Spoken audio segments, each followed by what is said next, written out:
We're going to call to order the workshop at 4 o'clock. Let me find my short agenda here. And we'll start with the only item is new business, which is discussion of T-Splost and the MIG preliminary list, and then see whatever else we got we can work on with time we got left. Sure. So we're actually going to talk about a couple of things. One of them was the LMIG supplemental, LMIG 2025, and T-Splost summer contract. And so just to start off with. And then afterwards, Steve is just going to give us an update on the code revisions and the few things that we have remaining on that. Okay, Okay. move forward. Hold on. Okay, hold on for 1 sec. I'm just going to try and get something up on the screen here. All right.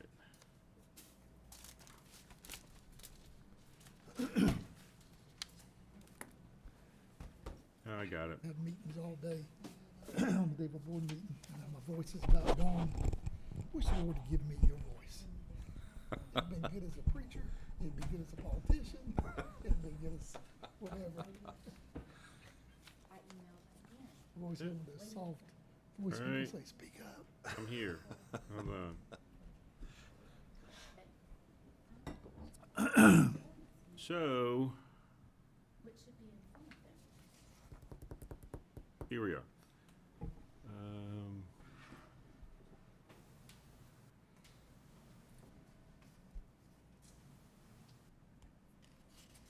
Can you all see the list? Yep. Okay. So we've broken up this next contract into 3 sections. And I believe you've all approved the first 2.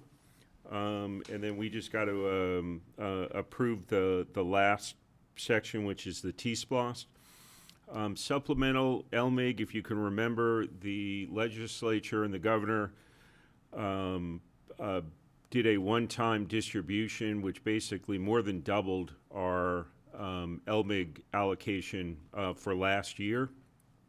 So we had to get the application into them, so we approved that, I believe, last meeting or the meeting before that. And then we have not received it, although I anticipate to receive it this week, is our LMIG allocation for 2025. Knowing that was coming in, the numbers stay pretty stable. We've approved that list as well. And then the last portion is our second batch of resurfacing for T-Splost. And so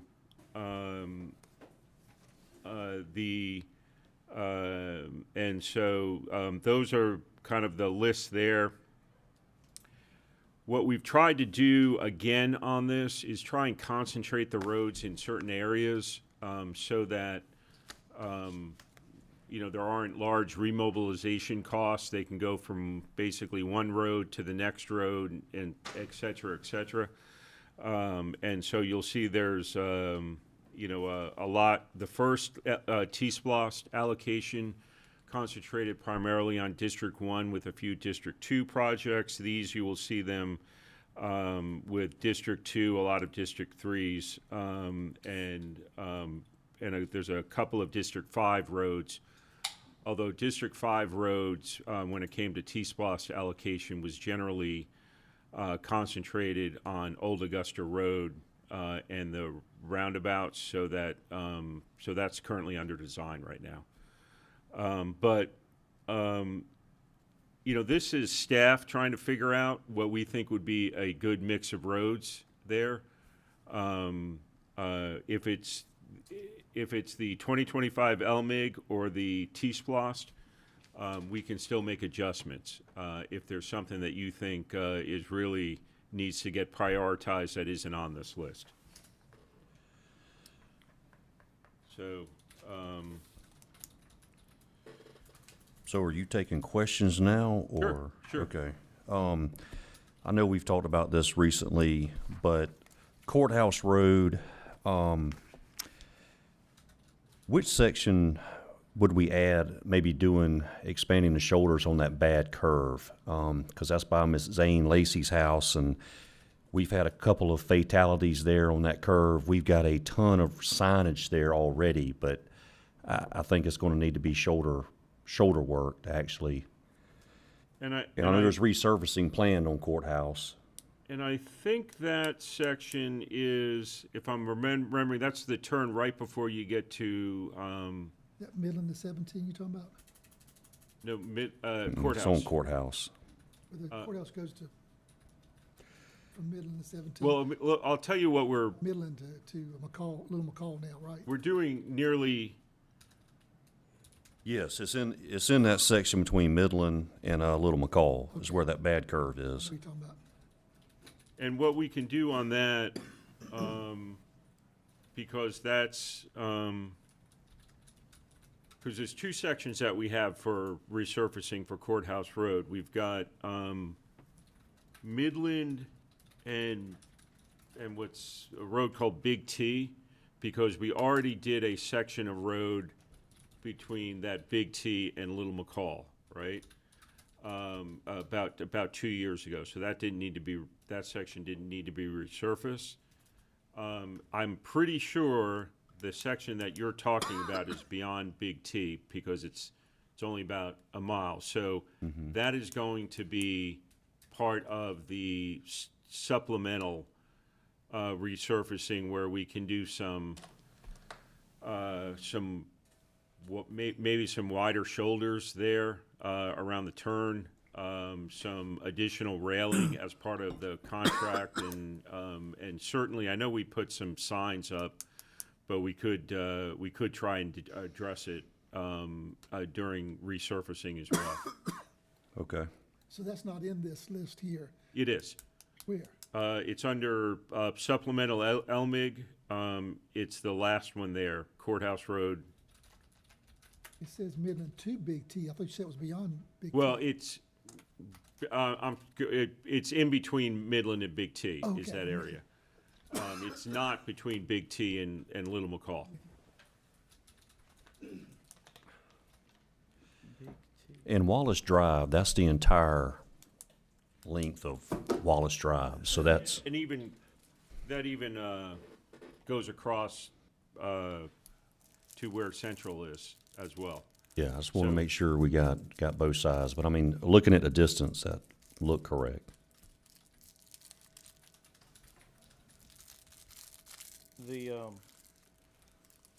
Can we remove that word potential?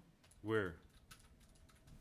Where it Oh, says potential T-splosh? T-splosh. Yeah, the only reason we put that is there is because you haven't approved it yet. Okay. Gotcha. And so once you all approve it, that'll be the list. Gotcha. But again, T-Splosh, we borrowed the money up front, so if there's a road that we're just trying to break it up so that we can get better pricing, and not do too much in one contract.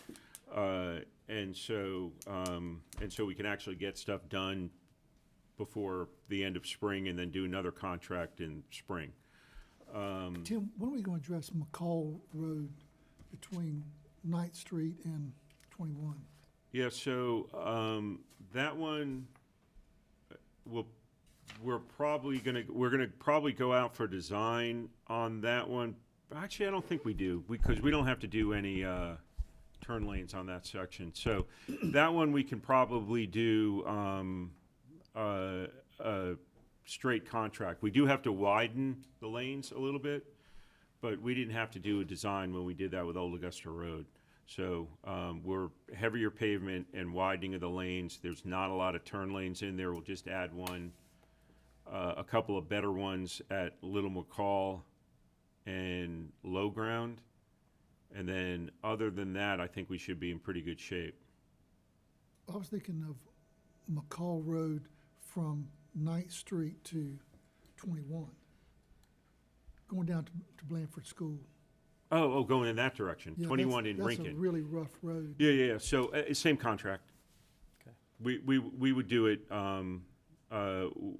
we would do it with the entirety of McCall. So we would make that from CSX, right? Because we Okay. don't have to go to 21. We would go from the CSX rail, all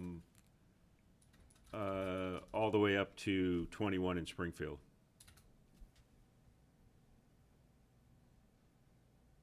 CSX or North Fork?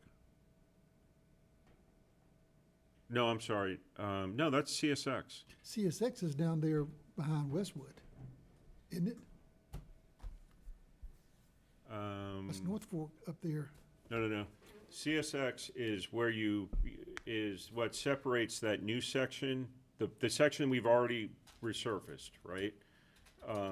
Where McCall Park is and stuff. Right, that's CSX. The first rail crossing you get CSX there. Correct. Yeah. So you go from there to where? You go from there all the way to Blandford, and then from the new three-way stop all the way to 21. And that won't be done in 24, 25? We could try and, I mean, we could look at adding that. That's a pretty big project. So A lot of traffic though, and Yeah. it's a really rough road, really rough. yeah, I mean we could. Bad. Huh? You talking about McCall? Yeah, Oh, yes. That Okay. strip of it, I mean, McCall, others bad, but that strip from 9th Street to 21 to the CSX Railroad, I should say, really. the only concern I would have with that one is I think McCall we have a lot of right of way on, so I don't think in order to make the lanes wider and stuff that we would require right of way.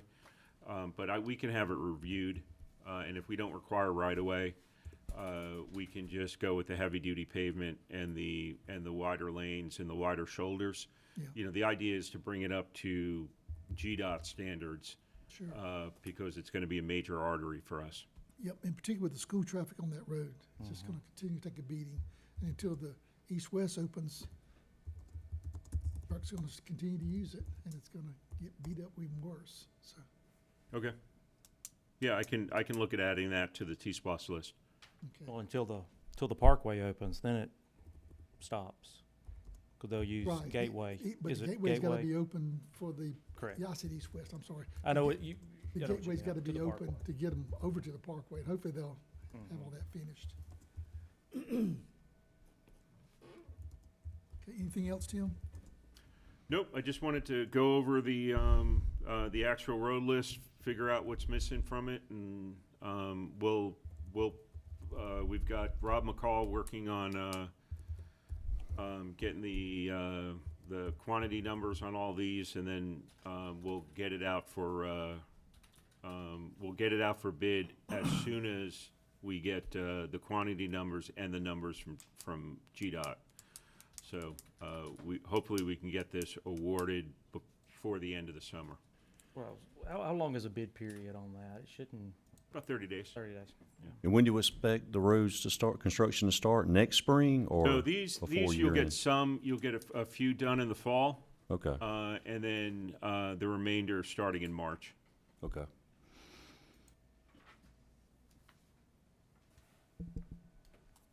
Anybody else with anything with Tim regarding the MIG or SPOS, T-SPOS? I'm good. All right, you wanna update us?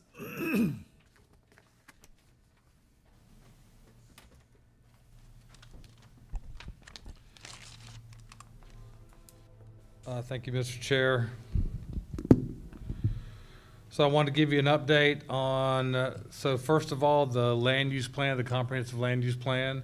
So this is statutory. We have to get it approved by the Division of Community Assistance by October 31st. So this is about 88 pages that we're doing. So it's not complicated, it's just comprehensive. So this dates back to the public input you guys had about a year ago, and then this is with the assistance of Inspire, and then Kimberly has worked on this quite a bit. I think we've been through 2 iterations now, so you'll see this at the retreat where we can go through it, okay? But it's in good shape. When will that become available, I guess, for public review? As soon as, Just curious. And we can release it as a draft, and I think we still have to have another public meeting on it. But we can release it for the draft shortly after the retreat, Okay. just so everyone has enough time to digest. I mean, obviously the future land use map essentially has already been approved because of the policy document that you all approved. This really has to do with more of the kind of the textual portion of the comprehensive plan, and so I think it's a much better document. It's more it's more directed towards what Effingham County is and was than kind of the cookie cutter type document that we approved 5 years ago. So I think you all appreciate the work they put into it. and so also for first time in a while, the comprehensive plan, that those text descriptions of the zoning districts and the district to character districts are gonna match what we're doing in the zoning district, which is gonna match the existing zoning map and as far as the future land use map. So your decision-making process will be supported by at least 4 documents, and so that's gonna really be helpful in how we approach things. So also we're working on, and we about have a final draft for this too, is the commercial corridor overlay districts. And the final draft on this we're looking at now. We have a lot of diagrams and explanations of tables and charts of how these areas are gonna be developed in the future, lighting, landscaping, parking, and you wanna let them know where it's at, right? Sure. Yeah.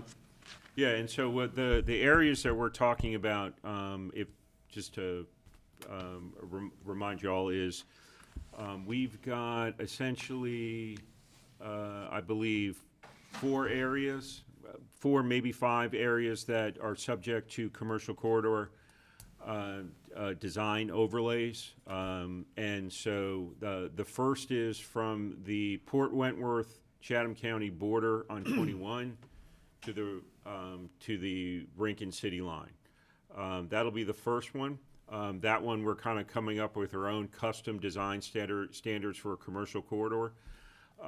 Then once you go through Rankin and it becomes unincorporated in between, let's see, where, right around where the railroad tracks are on 21, north to the Springfield border.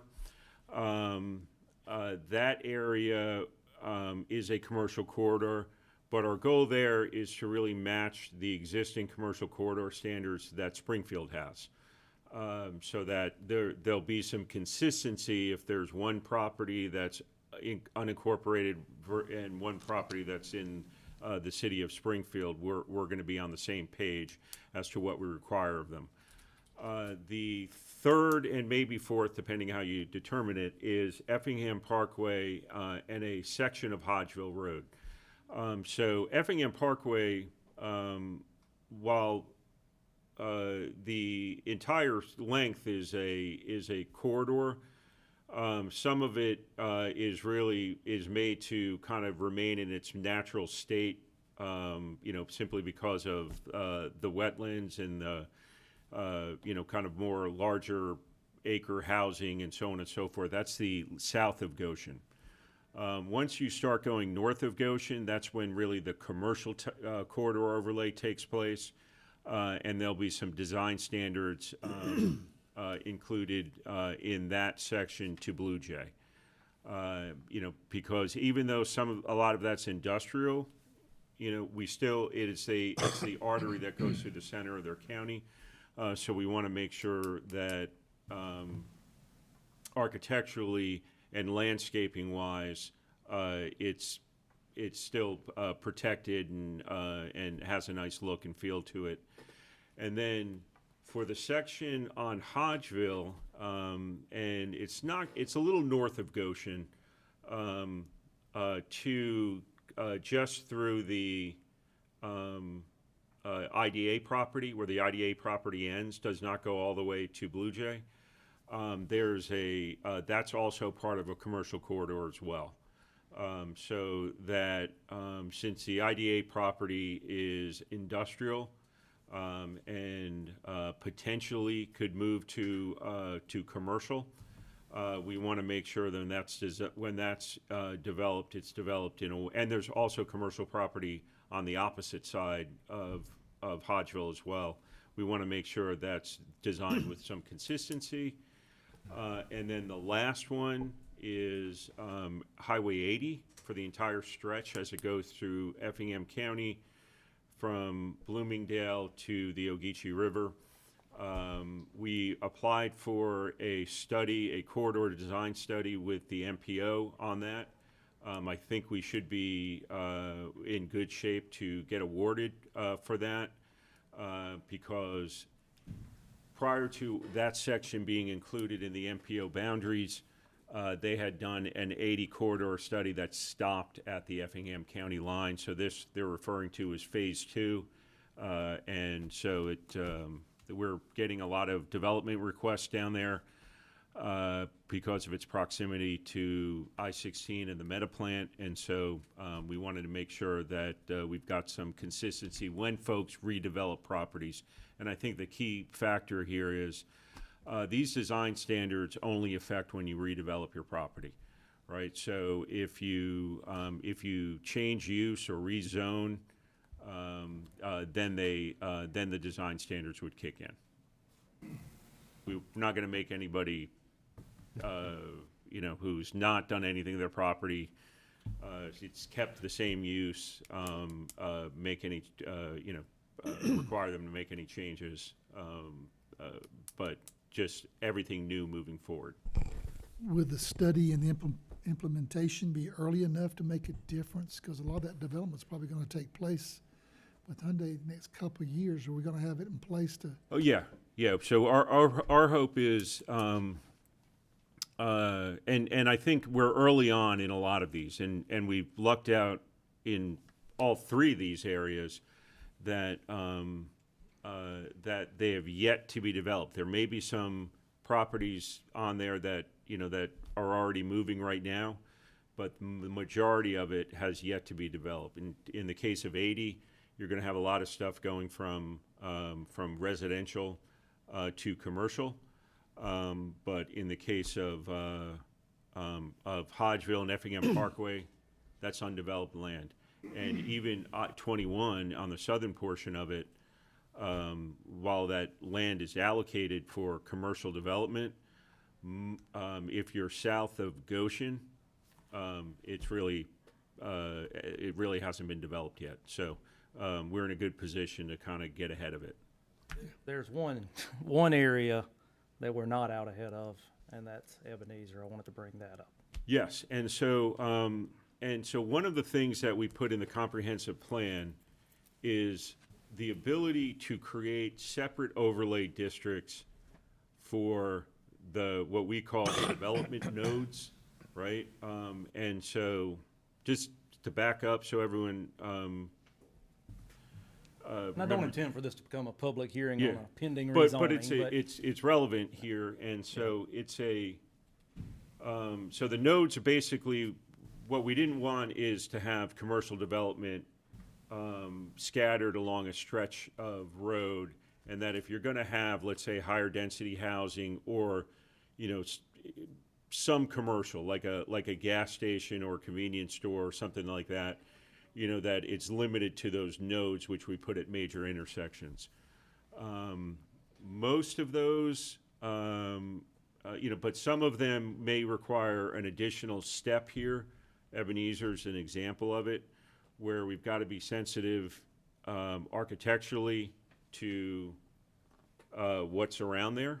And so we could basically say this node, this node, this node are going to be subject to additional architectural, landscape, and design standards, and density standards as well. And I see the Ebenezer, I see it possibly an overlay being extended outside of the node. It may Sure. extend to the river, or, I assume that would still. That's true, still be- and you could make an overlay that's non-commercial, that's a combination, right? So you Yeah, can say I'm not talking about a necessarily. that this node, may have, you may have the ability, because it's zoned right, because on the future land use map, it says that you can develop on that traffic circle, but as you go towards the river, you can have an overlay district that simply is there to protect what's existing, right?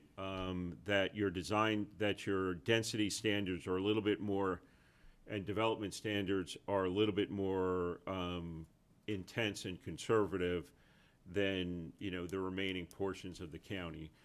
So that's one thing that we can do. We can not just say the node, but you can also say Ebenezer all the way to the river. It's protected from high-density development, and and you kind of have more stringent standards for setbacks and that sort of thing. And generally, the way you set something like that up is you get all the stakeholders in the room. So because you want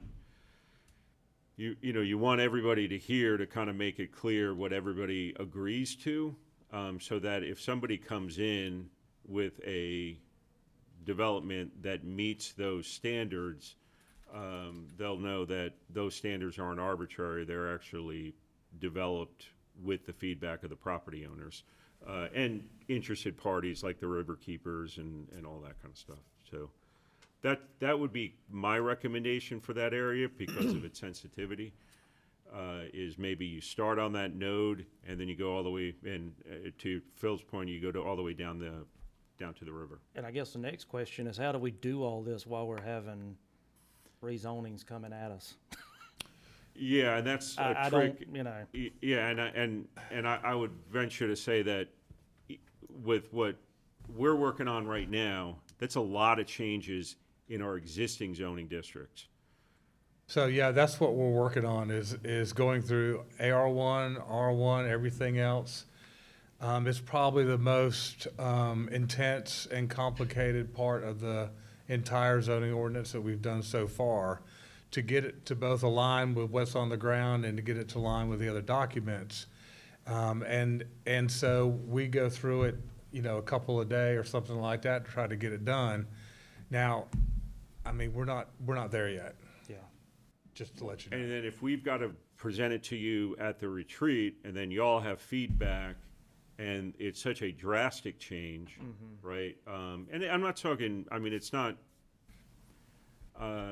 it's not extreme, but, it's a big difference. Our requirements are going to be substantially different than what's required right now in the R districts and the B districts and the I districts. Yes. AR, we tend to leave alone. And what I don't want to see is pending rezonings driving that Right.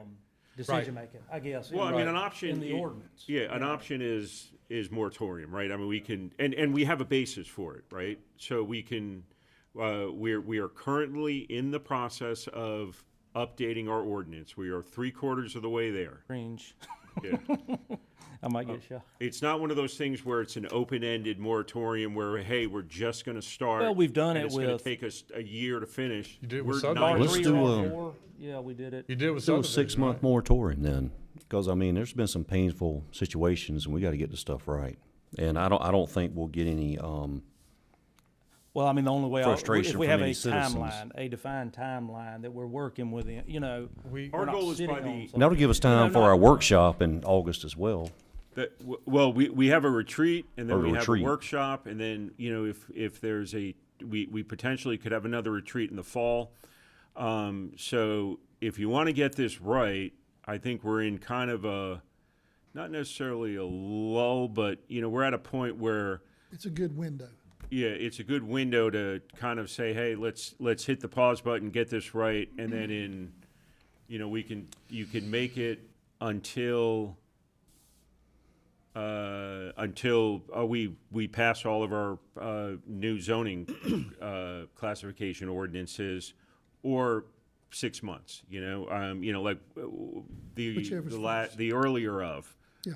I suppose that will require legal counsel as we move And forward with and that. again, we haven't really gone into this as deeply, but I can talk to Lee about the process and maybe get something to you at the next meeting. Yeah, and we're not rushing through it. I gotta, because we want to get it right. Well, yeah, sure, And sure. so, and what we've done over the past year or so is just the things that seem to complicate the process, to make sure those get smoothed out. And then the issues that are consistently brought up by the public are gonna be included in these zoning districts and the characteristics of the districts. And we feel like that was more Well, appropriate. when we were redoing our multifamily and density, we put a moratorium for a time because we were updating the quality in order to get the higher density. Yeah, Remember that? yeah. And that worked good because it allowed us to provide a better solution in the, is it the R5? We got R5, yeah. got rid of R6. And R3, yeah. R3, we did some things. And it's kind of that way now. In doing that and all the things that you've been working on, we have found still by builders finding some loopholes, by just learning from experience, there's some additional improvements, and our staff has been working on that. And Tim and I have been talking about the staff is way busy, backed up on current development. We have, what, 33,500 permits probably out there that could be built as it is Oh, now? 3,600, not 33,000. Yeah, I thought- 3,600, yeah. 3,600. No, I thought I meant to say 100, yeah. I okay. was saying 3,000 to 500. 33,000, I'm in trouble. I didn't know. What I'm that. saying is, we know, and I'll recognize you in a second, buddy. I know that we need the additional housing that will make it more affordable because it makes more inventory, but we're not stopping the development. It's still gonna happen, but it gives us a chance to get ahead to ensure the quality Well, of what the I development. liken it to, if you remember, we had some variance requests for, industrial setbacks because they wanted to build berms. And the petitioner's engineer was showing us the berm, and I'm not doubting their schematics and their designs were right, but the public perception was that their engineer was driving that. And I voted against some of them because I felt like we needed to have our engineers look into it and design. So I feel like we're in the same. If we have pending zoning matters that are, trying to drive that decision-making within the ordinance, I just think that's cart before the horse, I guess. you Yeah, could say. no, I don't, So if you this put is, a my brief 2 cents. moratorium to either it these would are help, yeah. completed and approved by the Board of Commission, or 6 months, whichever comes. Because remember, we're still doing the zoning map too, and the other, so I mean, there's like I said, there's 4 documents that will be right. That'll help us catch up on a lot of things, Oh, yes, sir. staff-wise, and making sure we don't Yes, sir. approve a zoning for something that we don't have all the Yes. particulars in there. Did you want to say something? Here. I had a question. You brought up a good point about the loopholes. Why don't you come to the microphone so we can record it? Yeah. You brought up a point about the loopholes, and just curious if we're considering putting in a steering committee of builders, realtors, people that have the day-to-day operations of looking at these potential loopholes to help shape and form the ordinances. Okay. It's worked out What really are we well. doing to, is he saying to get input from the builders, whether it's who's listening to their side and helping us put this Well, together? my recommendation on that is that if we do this and we have some breathing room, then it gives us an opportunity to have those feedback sessions. Yeah, We've done those lunch and learns, right, with them recently. And so what we can kind of do is get the early drafts to them after the retreat, get their initial feedback, and then kind of work it from there. And so, I mean, we can think of different interest groups that we can try and involve in this. One thing that I just thought about afterwards, I mean, this also helps us with the with the tree ordinance, right? You know, because we're trying to figure out what the balance is there, where we don't want to prevent some guy from building a house on his own property, but we want to try and do something to protect the tree canopy. So, you know, it allows us to perfect that as, well, not perfect it, to make it better. It gives us a little breathing room to do that as well, so. Yeah, sounds good. The other question was on the commercial corridors. Are they going to be mixed-use potential as well? Yes. Okay, great. Yeah. All right, perfect, thanks. Can I? Sorry go- to hijack that. No, that's perfectly fine. I mean, this is a great opportunity to get all these documents together to support the decision-making process, and we're excited about it because we're working, hard on it, and it's just gonna be good to get it together. Well, because I watch your staff and trying to handle rezonings over here and trying to get ahead, I mean, can only do so much. I know. Something's gotta give. For clarification purposes, so, and then, I mean, we exclude AR from this, right? I mean, that's an understanding, because I don't really think we have that many changes. We're gonna have some minor changes. It's just a in it. tweak, yeah, on both the AR1, AR2. So AR1, AR2, we can rezone those from. Yeah. Yeah, Yeah, Right, so I don't want to prevent anybody from AR1 from Yep. dividing it so they can put a house. Giving for their kid an acre. to Yep, build a house. subdivision, Yeah. you guys went through we, did that, so yeah. that's You good. got some family property, you want to get 3 or 4 lots broke off. Yeah, that's. We'll continue to do that. And I don't really think, I mean, so, I mean, We're talking about major subdivisions. would we commercial have to limit development. it to major subdivision? Oh, that's right, and maybe, do you want to do it for major subdivisions if it's AR? Because they're going to have major subdivisions in AR. I would think you would. I think when you and I were talking about, we looked at maybe Yeah. Like- minor subdivisions, just don't stop them from doing what they want to do, but until I we would get all agree. these things in there, major subdivisions and then all the Rs and the B. Okay. And Because, I think of the old Louisville Road thing, Yeah, where the they 10 were. acre one, yeah. Yeah, where they're doing, I mean, it's gonna be about 30 or 40, but large lots, but it's still one of those things that we wanna, Yeah. Make we wanna sure put we on speak pause into it, while yeah. we Yeah. perfect it. I'm with Okay. Is So something else? major subdivisions and all R, B, and I. Is that fair? Yes. All right. And, obviously you wanna change that when we bring it to you in 2 or 3 weeks or whenever it is. We can tweak it then, but, And obviously variances under those ordinances can still come. yeah. I think I'm hearing this as an objection. If you can get it to us at the next meeting, let's try to avoid having an application for something that could circumvent what we're trying to do with our tightening up on our ordinances. So, Is that okay with everybody? yeah, when's the next deadline for planning board? August 7th for the September planning board. So we got We- plenty And of time. I assume Here's Lee one will have time question. to review, to make sure Yeah. Lee? doing this. I got a quick question. Does a temporary moratorium have to go through the planning board? Good question. I'll have to look at that. Okay. And if it's 30 days, it's 30 days. But if we could do it Okay. by the next And meeting, it'd be we've great. done several of those in the past. And- No, And we I can remember always going through the planning advertise and board. call Yeah. a planning board meeting. yeah. So, also, are you're good with that, right? I got a couple more things, if that's okay. We got Go ahead, yeah. a minute or two.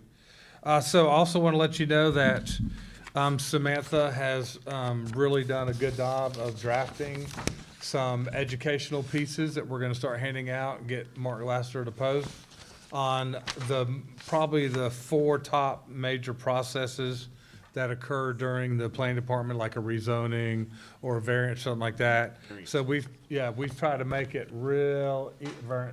try to make it real easy Is that to a go flow through the chart? process. So Is it like a flow chart you have there? it's like a flow chart, and so all of them, and so we're gonna go through them one more time, pass them out, and make sure everybody has comments on these. And then we'll give these to the, our Realtor 101 class and the other classes that we're holding to see what the comments are on that. So, trying to get the public a little more educated. So we're doing that. And then also at the retreat, you're going to see a rewrite of the staff reports for the planning department. So we're gonna base it on the findings of fact that's in the statute in the Planning 101, and we're gonna base it on that. So those are the questions that are gonna be answered a little bit different than the way we do it now. It looks really good. I'll let you talk about it, but it's exciting. And just briefly, I mean, the finding of fact are really a lot of the things that the residents, when they come out here and they have concerns, ask. And so we're gonna try and address it in advance as best we can, in the staff report. I'm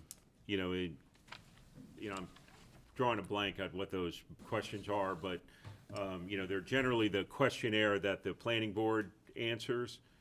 We will be trying to answer them at a staff level, as best we can, in the staff report. And I talked to you, we had talked about working up a statement for me so our public who attends realize we're not hearing this because we're driving this. We're hearing it because the landowner has a due process and a right to make this application.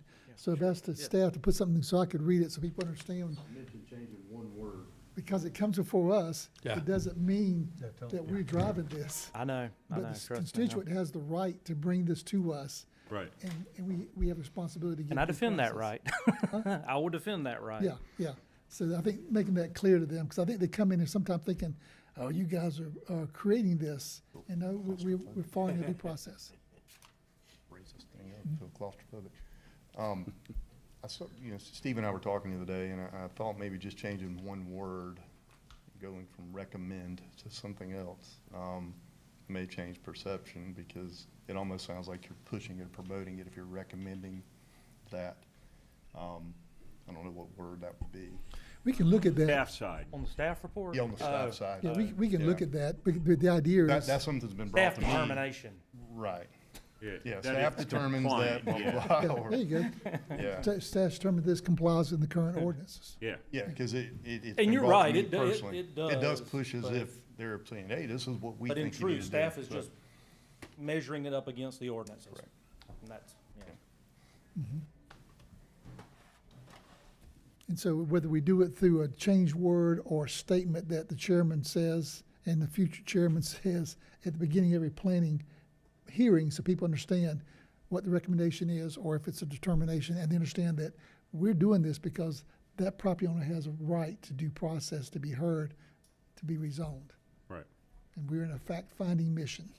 Okay, so put that together would be great. Steve, anything else from Development Services? Do you got anything from the engineering side? Sure. Hey, Jonathan Holm. We're going to talk about this in the Board of Commissioners meeting tonight, but I think it's item number, actually item number 3. It's the stormwater drainage system specification. Just a little background on it, and we can talk about it more tonight, but essentially I've gone through and I've looked at our construction specifications that we have here in the county, and our specifications were originally published in 2004, and so I think it is time to update our construction specifications to reference current publications.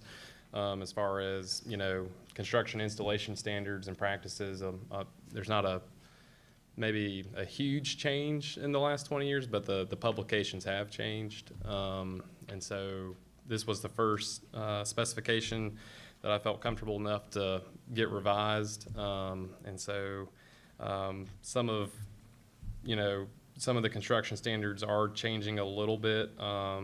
I've kind of highlighted those in the executive summary, but some of it is providing, rock above the HDPE pipe crown to better support the structure there. Previously, we had it just going up to the spring line, which is like midway of the pipe.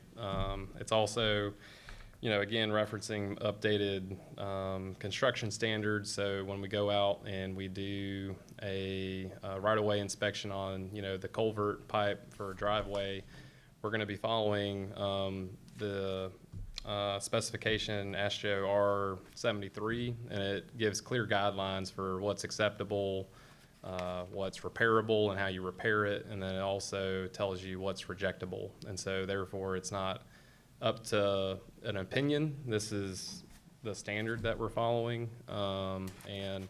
I've worked with Diamond Concrete with this specification in particular, and a lot of the other municipalities around us have adopted it. I've tweaked it, and we've gone back and forth a few times revising this. And so anyway, I just wanted to give you a little bit more time to talk about. Next time, I think what I need to do is bring these to the workshop. That way we can hash it out a little bit more, but that's it in a nutshell. Yeah, I was telling Jonathan that particular one was Greek to me. He might want to explain that to the board. You might have understood it, but I didn't follow that one. Yeah, and there's no big changes. I mean, we're still doing RCP pipes in the right of way. There's still a 15-inch minimum pipe for that. So we're still keeping, you know, the kind of the intent of, I think, what was there originally, but just updating some of our construction standards. And then, fun fact, we are doing a public, or not public, semi-public. We're hosting a class for the engineer firms and contractors on this, you know, new specification if it were to pass. You know, and kind of informing them of, hey, these are the guidelines, and this is the process, you know, that we're going to be moving forward with. And Diamond's going to come to, you know, help present that class, and is really informative. I've gone through it before, actually twice, and I've really enjoyed it every time. So anyway. Good to have a local business like that too, that's vested in the county. That's right. So, you know, they're, you know, trying to look out for all the municipalities here and, you know, try to make sure we're, you know, putting stuff out that is, you know, good with our current construction standards. So, Sounds good. cool. All right. Thank you. Hey, Tim, so we're gonna need about a 5-minute break. I'm sure you use the restroom. Let me ask you a quick question, maybe save some time in the next meeting. Under the memorandum of understanding that we're approving tonight, there was a section that is under city and county joint activity. It was 4F. Together will determine the ownership, operation, and maintenance of proposed sewer assets. Should that not be under the county's responsibility? We got county, city, because there's no discussion about an authority at this point. Well, the only concern is you know, is kind of the areas that are on Springfield's property, which would be the wastewater treatment plant. And so that's kind of why we left it, that we are going to determine who's responsible for maintaining what. For the line from their plant to our, I'm with you. Makes Yeah. sense. Yeah. Okay. Is there any other discussion or questions that use the next 2 or 3 minutes wisely, who wants to be here tonight? All right, we'll adjourn this business workshop, and then we'll come back at 5 o'clock.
and Tim.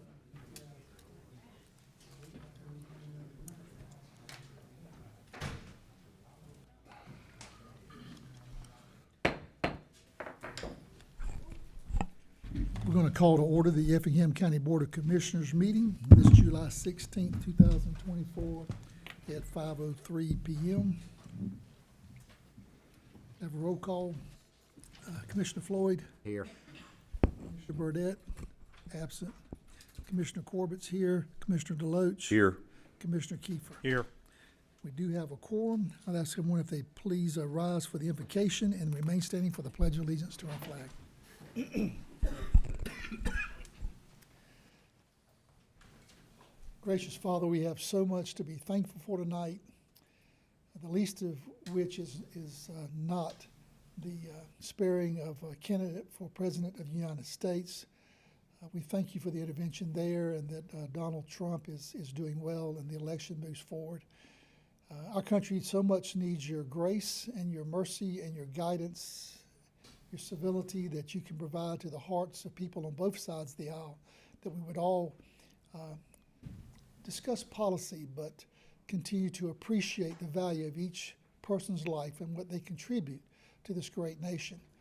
In that same light, we thank you for this community and the leaders at this table up here, the leaders in our staff, the leaders that are sitting out here among our constituents, and all the many people you put together so that we can plan and develop and design a community that is safe, that is prosperous, that is pleasing to you, and just creates a fellowship that we will all enjoy for years to come. We thank you for that. We praise you for all the many blessings. Pray for your guidance and wisdom tonight as we hear and discuss the items of business, that we might make those decisions that will be wise and discerning. We pray this in Jesus' name. Amen. Amen. I pledge allegiance to the flag of the United States of America and to the republic for which it stands, one nation, under God, indivisible, with liberty and justice for all.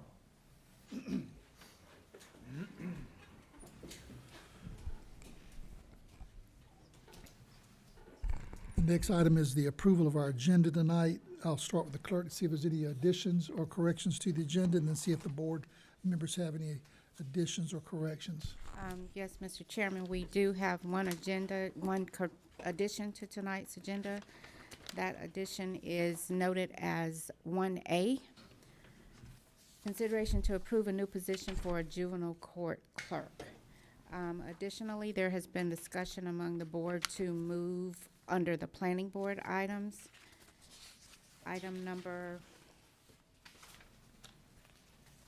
I guess we 16 and 17 I guess we are going to do that. to be discussed Okay. at the beginning of planning board at 6 p.m. Yeah.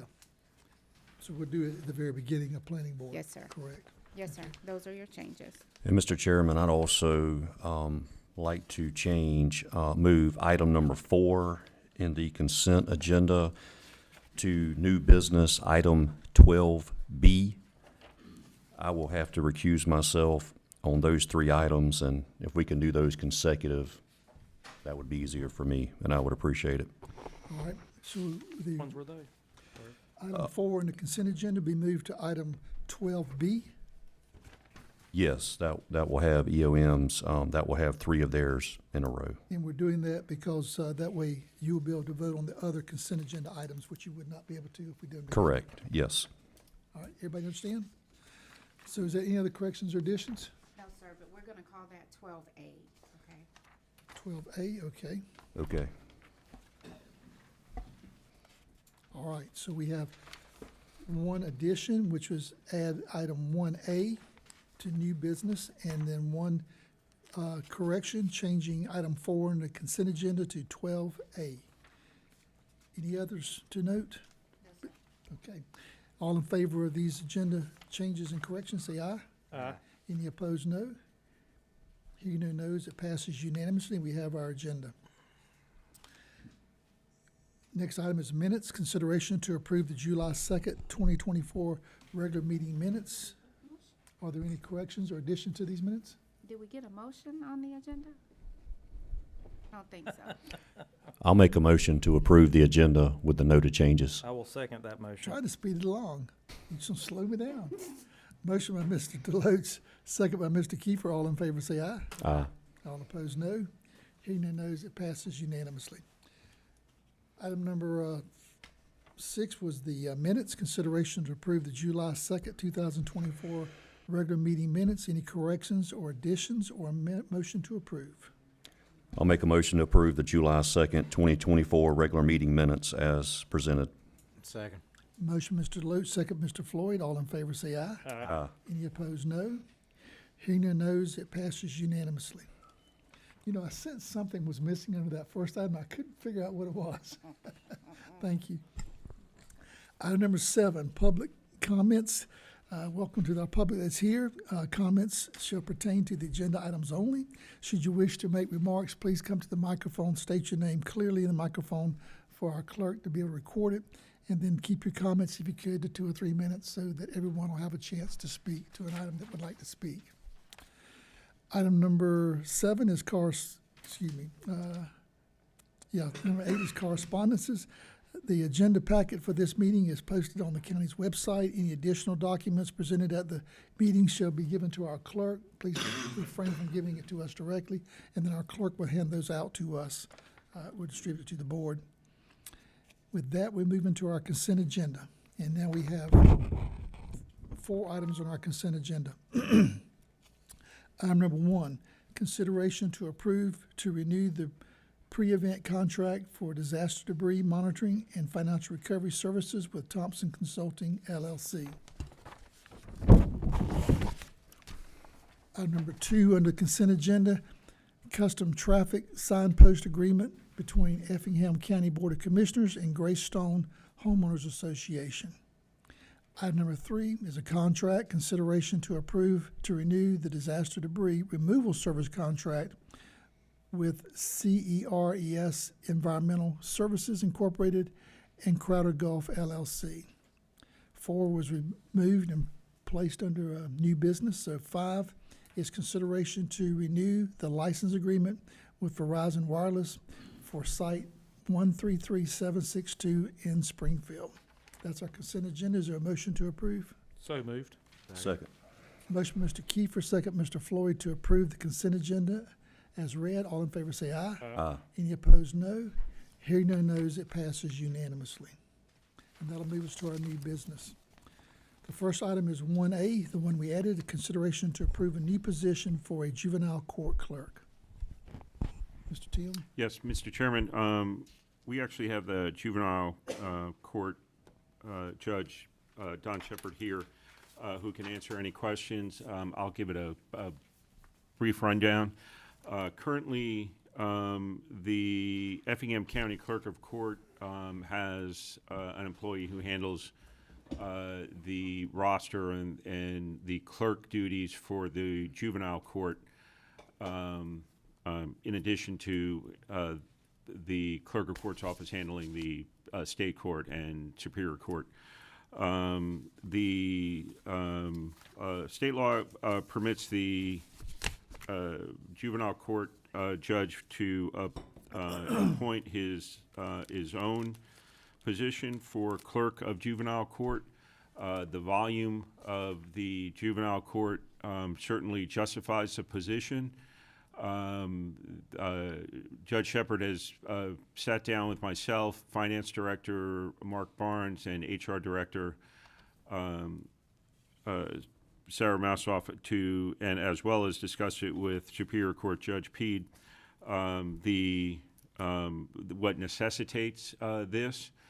He has also worked with us to combine some positions, some things that we're contracting out, and actually reducing the amount that's paid to the judge to help pay for the position. We've looked at the budget. We're comfortable with the proposal, and staff is recommending alternative 1 approval. Sounds like from talking with staff, it's going to be more efficient and it will not increase our budget. That's right. So, any discussion or questions from the board? Motion to approve alternative one. So moved. Second. Motion by Mr. Floyd, second by Mr. Deloach to approve alternative one. All in favor say aye. Aye. Any opposed, no. Hearing no nos, it passes unanimously. Item number one is consideration to approve the purchase of a fire engine and a ladder truck from 10-8 Fire and Safety. Good evening, Mr. Chairman. As part of the fleet replacement program for the fire department, what we started last year was looking to try to avoid huge purchases at one time. So what we recommended was replacing one fire engine each year going forward. The problem is right now build times for fire engines are 36 months. So what we're projecting is 3 years down the road. And the ladder truck that we're currently operating is 24 years old, but it has a 48-month or 47-month build time. So we're basically forecasting that for 4 years out. So that's what we're bringing forth this evening. Will we keep the ladder truck we've got if we? Yes, sir, that will go into reserve status. So we'll have to. I think that's where I saw that, yeah. Any questions, discussion, or a motion for alternative one? Make a motion to approve alternative one. Second. Motion by Mr. Deloach, second Mr. Floyd for alternative one. All in favor say aye. Aye. Any opposed, no. Hearing no nos, it passes unanimously. Thank you, sir. Item number two, consideration to approve a final plat and warranty deed for Lonadine Phase 2A located at Highway 119 South, map number 344, parcel number 26A in the 3rd District, zoned R6. Yes, Mr. Chairman, Samantha Easton, Planner 2. Coleman Company has come forth with 2A. This consists of 22 lots served by Springfield City Water and Sewer. The county engineer has inspected the roads. Development staff has reviewed the final plat and the checklist. All documents are in order. GIS and E911 have approved all proposed road names. The county attorney has reviewed the warranty deed and infrastructure agreement. We have received the corrected documents. And the county engineer has reviewed the bond recommendation, and we have received that bond. Staff is recommending alternative number one. Very good. Any questions or discussions? Yes, I do have a question. I think I know the answer to it, but I see a representative for Coleman and Company here. So the last planning board, they have asked for variance on several lots. There was some confusion on how they measured the front width on the lots. So they will be coming to us, and that is in Phase 1.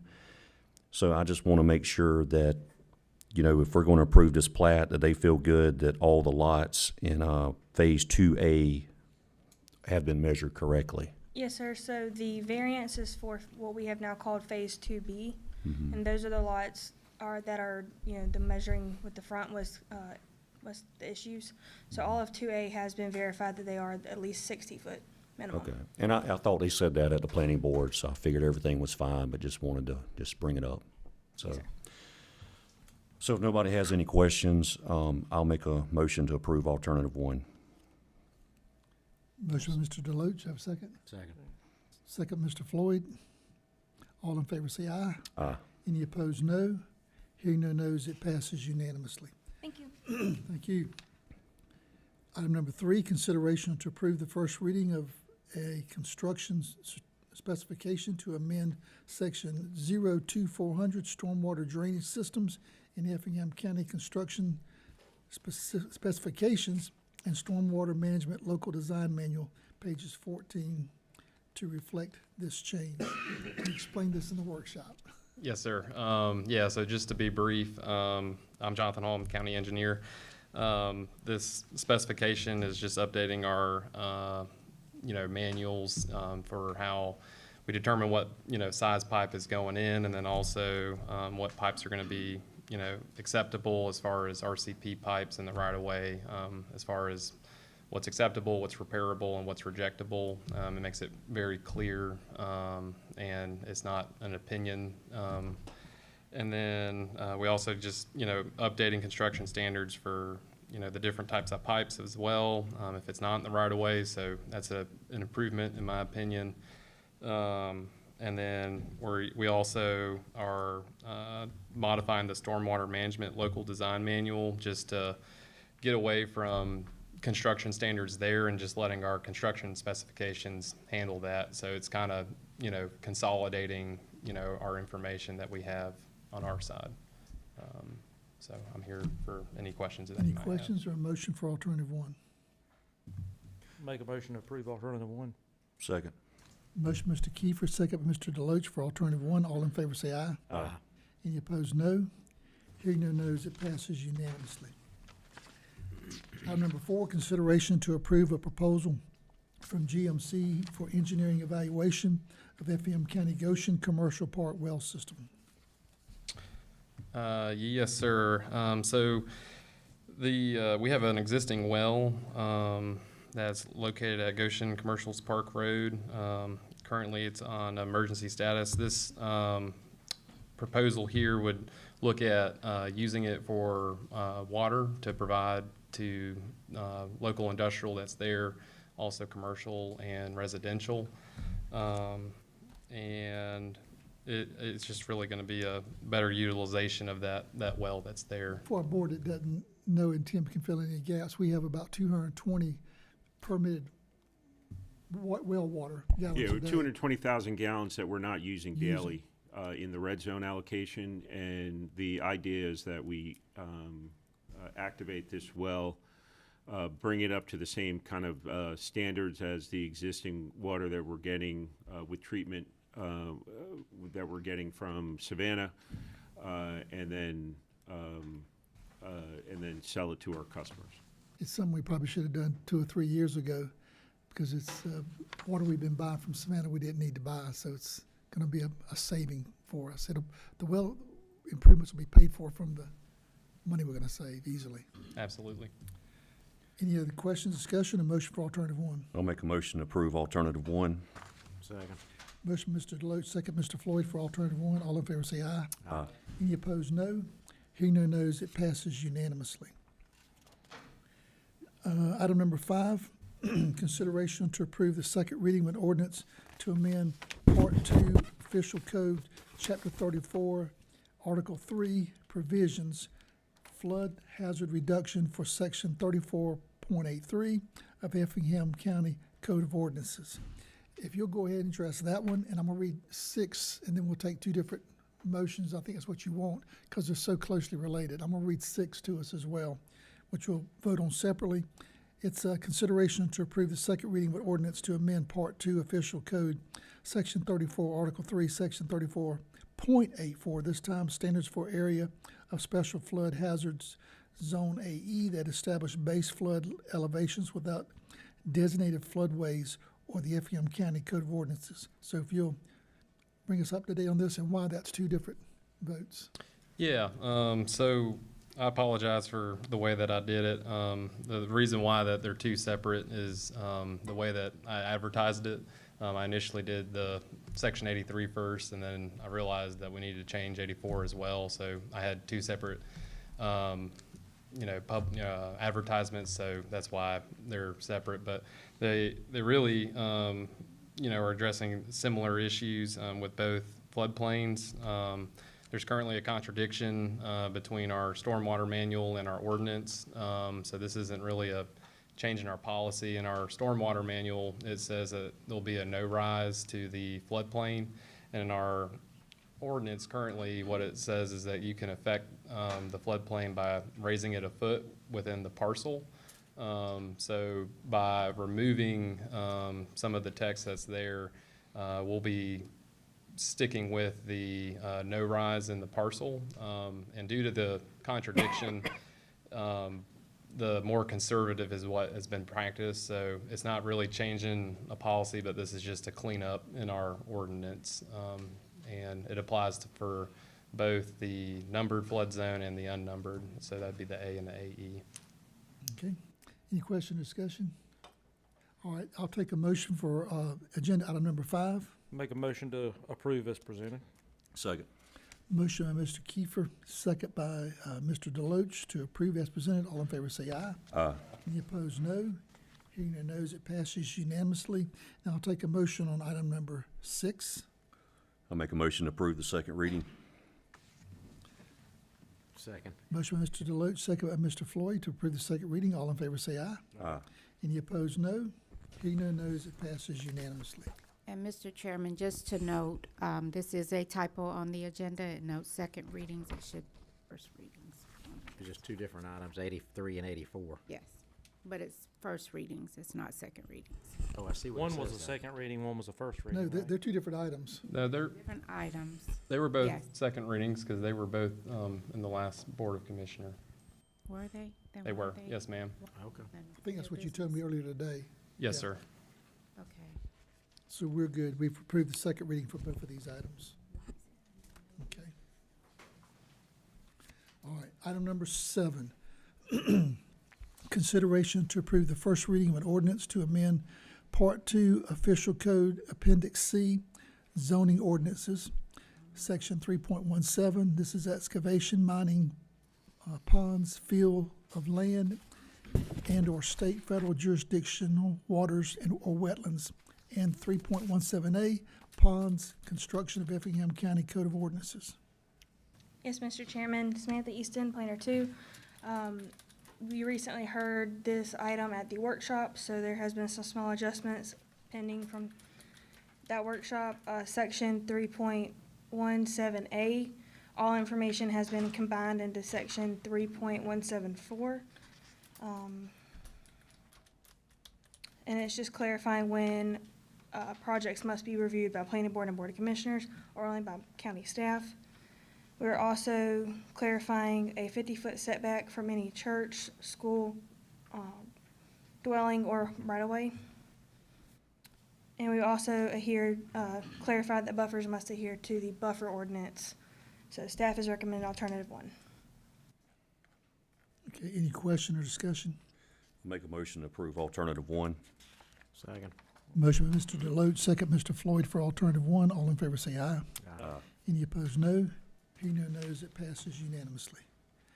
Item number 8 is consideration to approve the amendment of the Code of Ordinance, Part 2, Official Code, Appendix C, zoning ordinance. This is 3.41, swimming pools, private community, or club of the Effingham County Code of Ordinances. Yes, Mr. Chair, Samantha Easton, Planner 2. We are just clarifying that when you measure, it's measured to water's edge, and that has been, should reflect on your copy now that the terminology that was confusing there from the workshop has been removed. We are also clarifying that pools cannot go in the front yard and that they are permitted by development services. We're also making changes that a fence is required around all the pools with a locking gate. And if it's a private swimming pool that is used for swimming lessons, that it has to adhere to commercial pool standards. Staff is recommending alternative 1. Question, on agricultural, like AR property, Yes, sir. why would we restrict a pool to have to be in the backyard? I mean, if it's real large, I mean, I know some people have property that's set back 300 feet. If they want to have a pool in the front yard, would that be such a bad thing? I see it for subdivisions. I'm just not, AR confuses me. Do y'all We agree or can disagree? Or change that. No, I agree. should we restrict the AR property? So if we do, the AR1s, we have so many non-conforming AR1 properties in the I'm county. sorry, speak to the microphone a little bit. Sorry. We do have so many non-conforming AR1 properties in the county, so we would have to also add probably an acreage requirement on that as well. Yeah, I think you might want an acreage requirement. I get it if it's a subdivision with 1 acre lots, you might want to put them in the back, but I'm thinking about some people I know that might want them in the front yard. Just, If it's a rare thing, it could be a variance it is, but situation, I just hate to you know. make a restriction that we probably never run up against for something that size. So, do we need to send that back for an acreage maybe, or if the board is interested in not Should we, restricting it? if it's a rare thing, You could ask for just handle that variance. as a variance, you know? I mean, if somebody could easily demonstrate they have it, I mean, I can't imagine it being a difficult.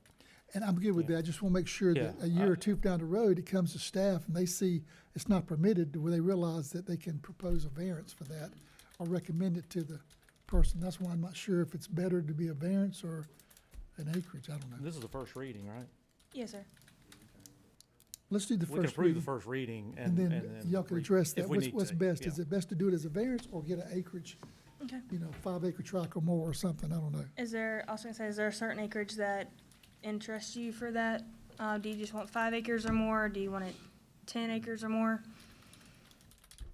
Maybe 10 acres or more, then you can always do a variance on that, but just make it large enough so that it doesn't create a problem for the future. And then what's the difference in, I didn't see the requirements for, if I have a pool in my backyard and which happened, my kids wanted to teach swimming lessons, it says it's gotta be built to a community standard. What would that mean to an individual who has a pool that would like to teach swimming lessons in their backyard? Yes, sir. So section 3.415, that kind of goes over our guidelines for the community and private swimming pools.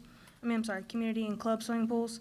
It talks about pool and accessory structures, including used by bathers, shall meet front setback of the district, which is lies, side setbacks shall be 10 feet. Those setbacks are different from a regular pool? No, sir, they're not. It does allow, Different. oh, sorry. I don't want to put a big constraint, because I know we need people to teach swimming, and if they got a good, safe pool, I don't want to restrict them from being, I don't want to get a lot of cost in them. So what would be different? So the biggest thing is the wall or fence, but it also has to have parking, and it shall be, landscaped and that kind of stuff. And you have to have a business license for it as well. Business license I get. Yes, So that's really the only issue is the business license. That's all this is going to do to someone. And you want it more ADA compliant, which is part of the business license process. What does that mean? It's gotta have a lift in it. Does the community pools have to have the lift? Yes, sir. Yeah, I don't know if I want to do, I don't want to, I don't want to do that. I think we need to relook at that one. I mean, teaching kids swimming is a huge thing. I want the pool to be safe, fence around it, there's no additional requirement there, that's great. Got to have adequate parking so kids don't get run over, I get that. Yes, sir. And it'll also have to have an handicap parking as well. Most people's teaching their kids in their personal pool. I don't even know if they get a license. I don't, so why can't we strike that? Yeah, I think that's too much. I think so There's too. we don't offer a place for swimming lessons, so I mean, if it's not done in private pools, it's not gonna happen. Yeah, So you want to strike the community standards? yeah.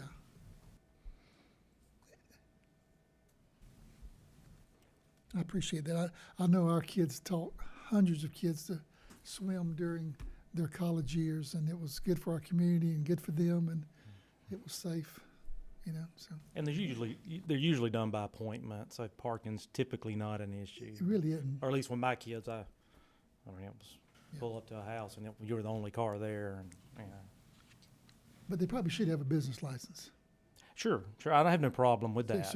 if there's something you need to do to I have clean no that problem up, with that. because we need to be probably aware of those facilities that are being used as a business, because there are some real business things that apply, So you can come back to us with that one. So, on item number 8, then, we can take no action or have a motion to deny, which would be. Well, and we can clean it up for the second reading as far as the text. Okay, sounds good. We just, So a motion to approve the first reading and then clean that up on the pool, take those things out? so moved. Okay. Second. Motion by Mr. Kiefer, second by Mr. Deloach. All in favor say aye. Any opposed, no.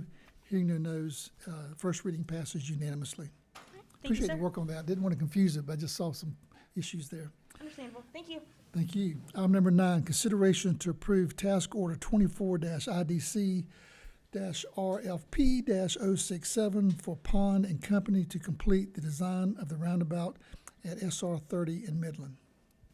Hey, Danielle Carver, I'm Procurement and Capital Projects Manager. The roundabout design for State Road 30 and Midland Road was submitted in an RFP to 3 of the firms on the IDC, and 2 responded. Out of the 2, Pond and Company was selected to complete the design.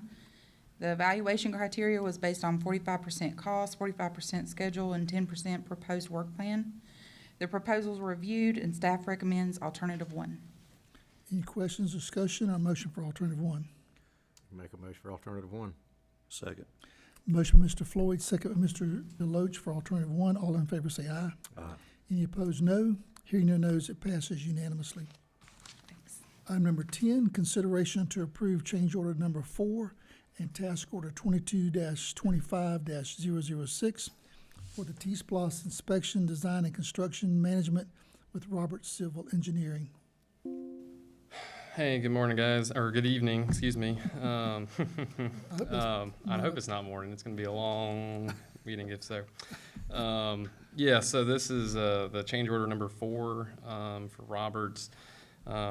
Just brief history, change order number 1 included design and construction management of Scuffletown and Forest Haven Road. That's currently finishing up, being constructed now. Change order number 2 was right-of-way acquisitions and lighting scope. And then change order number 3 was for resurfacing of Hodgeville, outside of the improvements to Scuffletown and Forest Haven. So now we're here at change order number 4. The total, $492,020. This change order, what it is covering is, just in summary, is the changes from the original scope to those intersections. So originally, those intersections were not planned for roundabouts. So this change order will include the survey that is associated to get, the design for the roundabouts along Hodgeville Road. It also includes the utility work that was associated with the expanded area that is associated with that.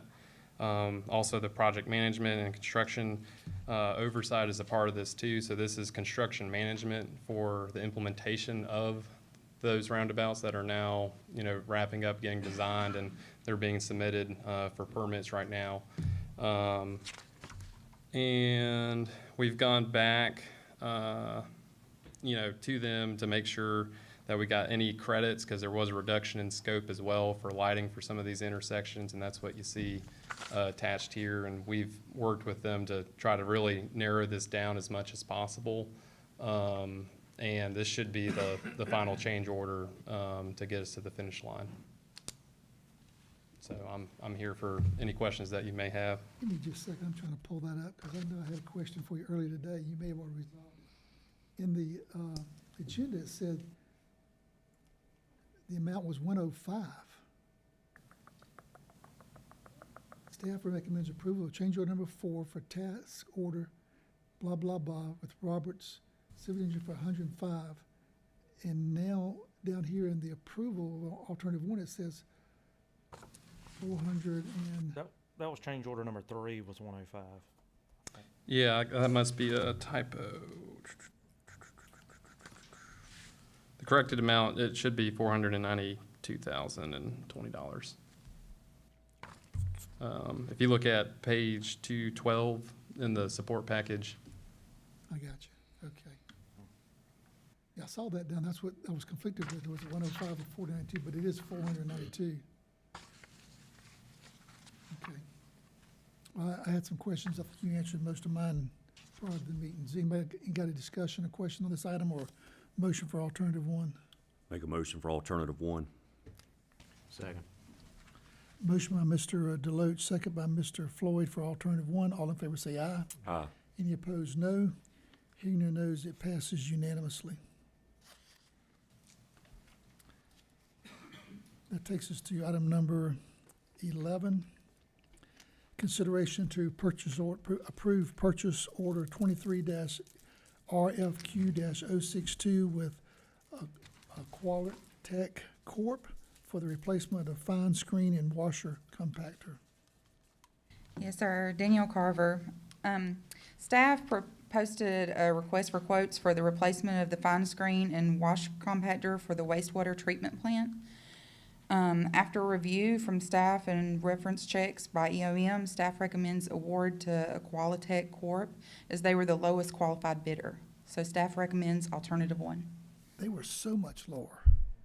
Are we sure that that screen is fine? Yes, sir. Okay. They got you on record. Okay. All right. Is there any question, discussion, or motion for alternative 1? Make a motion to approve alternative 1. Second. Motion by Mr. Kiefer, second Mr. Deloach for alternative one. All in favor say aye. Any opposed, no. Hearing no nos, it passes unanimously. You know what I just thought about? We can't vote on these next three items. Because If Roger's you not step here either. down, can we don't have a No. quorum, do we? Mm-mm. We have to table those. Yep, That's right. We Yeah, I we have thought to about all that. vote to get a quorum. yeah.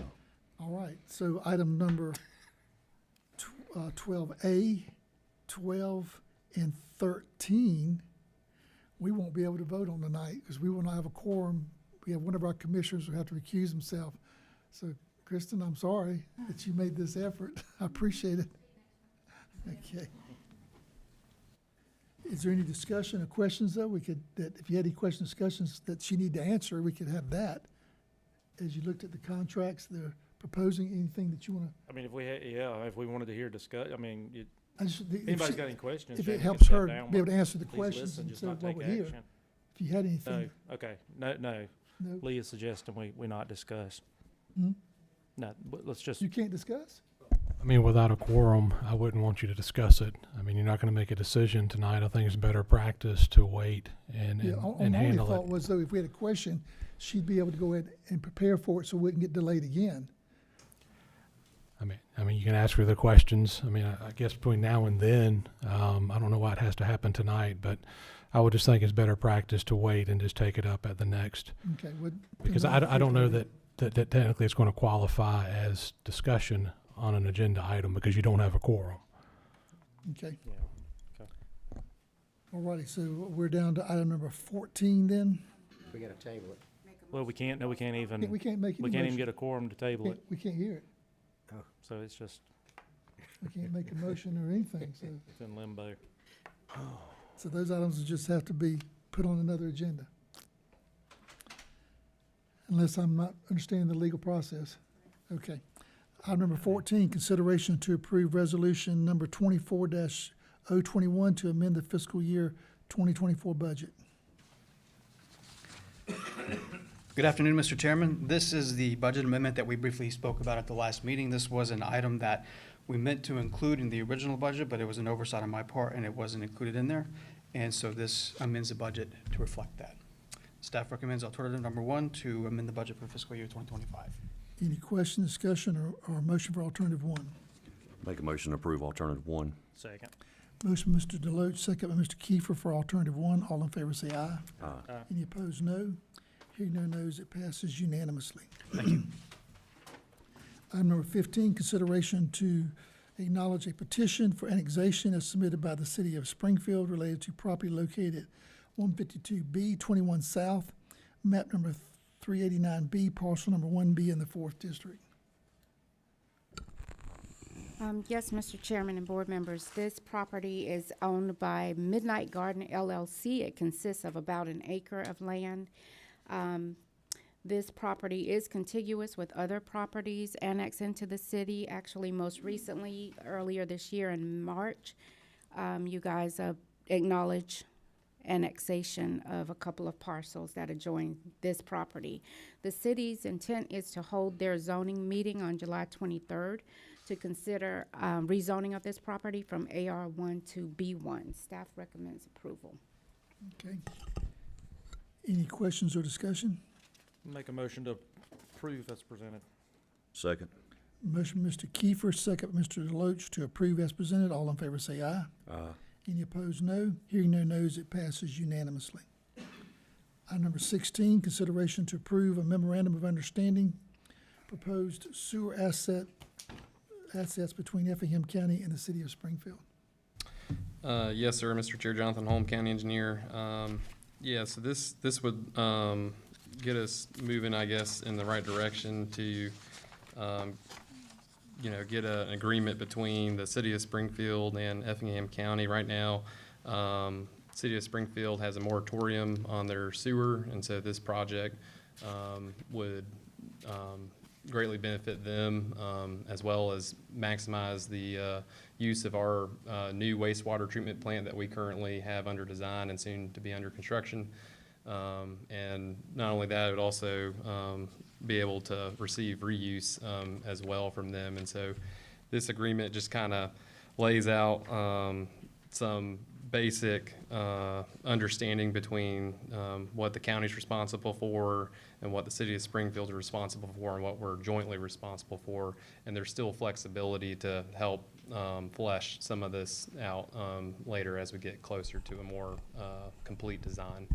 Yeah, just for our constituents, and I know the board's aware of this by now, you know, Guyton has some difficulty with their sewer system, and Springfield's at a moratorium because they don't have it, and so the county, we actually reached out to our cities and said, how can we help? Because we have this new facility, it'll take some time to reach full capacity, and we've offered to provide for them, I think it's 500,000 gallons at no cost to them, and we'll build the line and we get it reimbursed through cost recovery, impact fees, or grant monies if we can get it. That's what this refers to.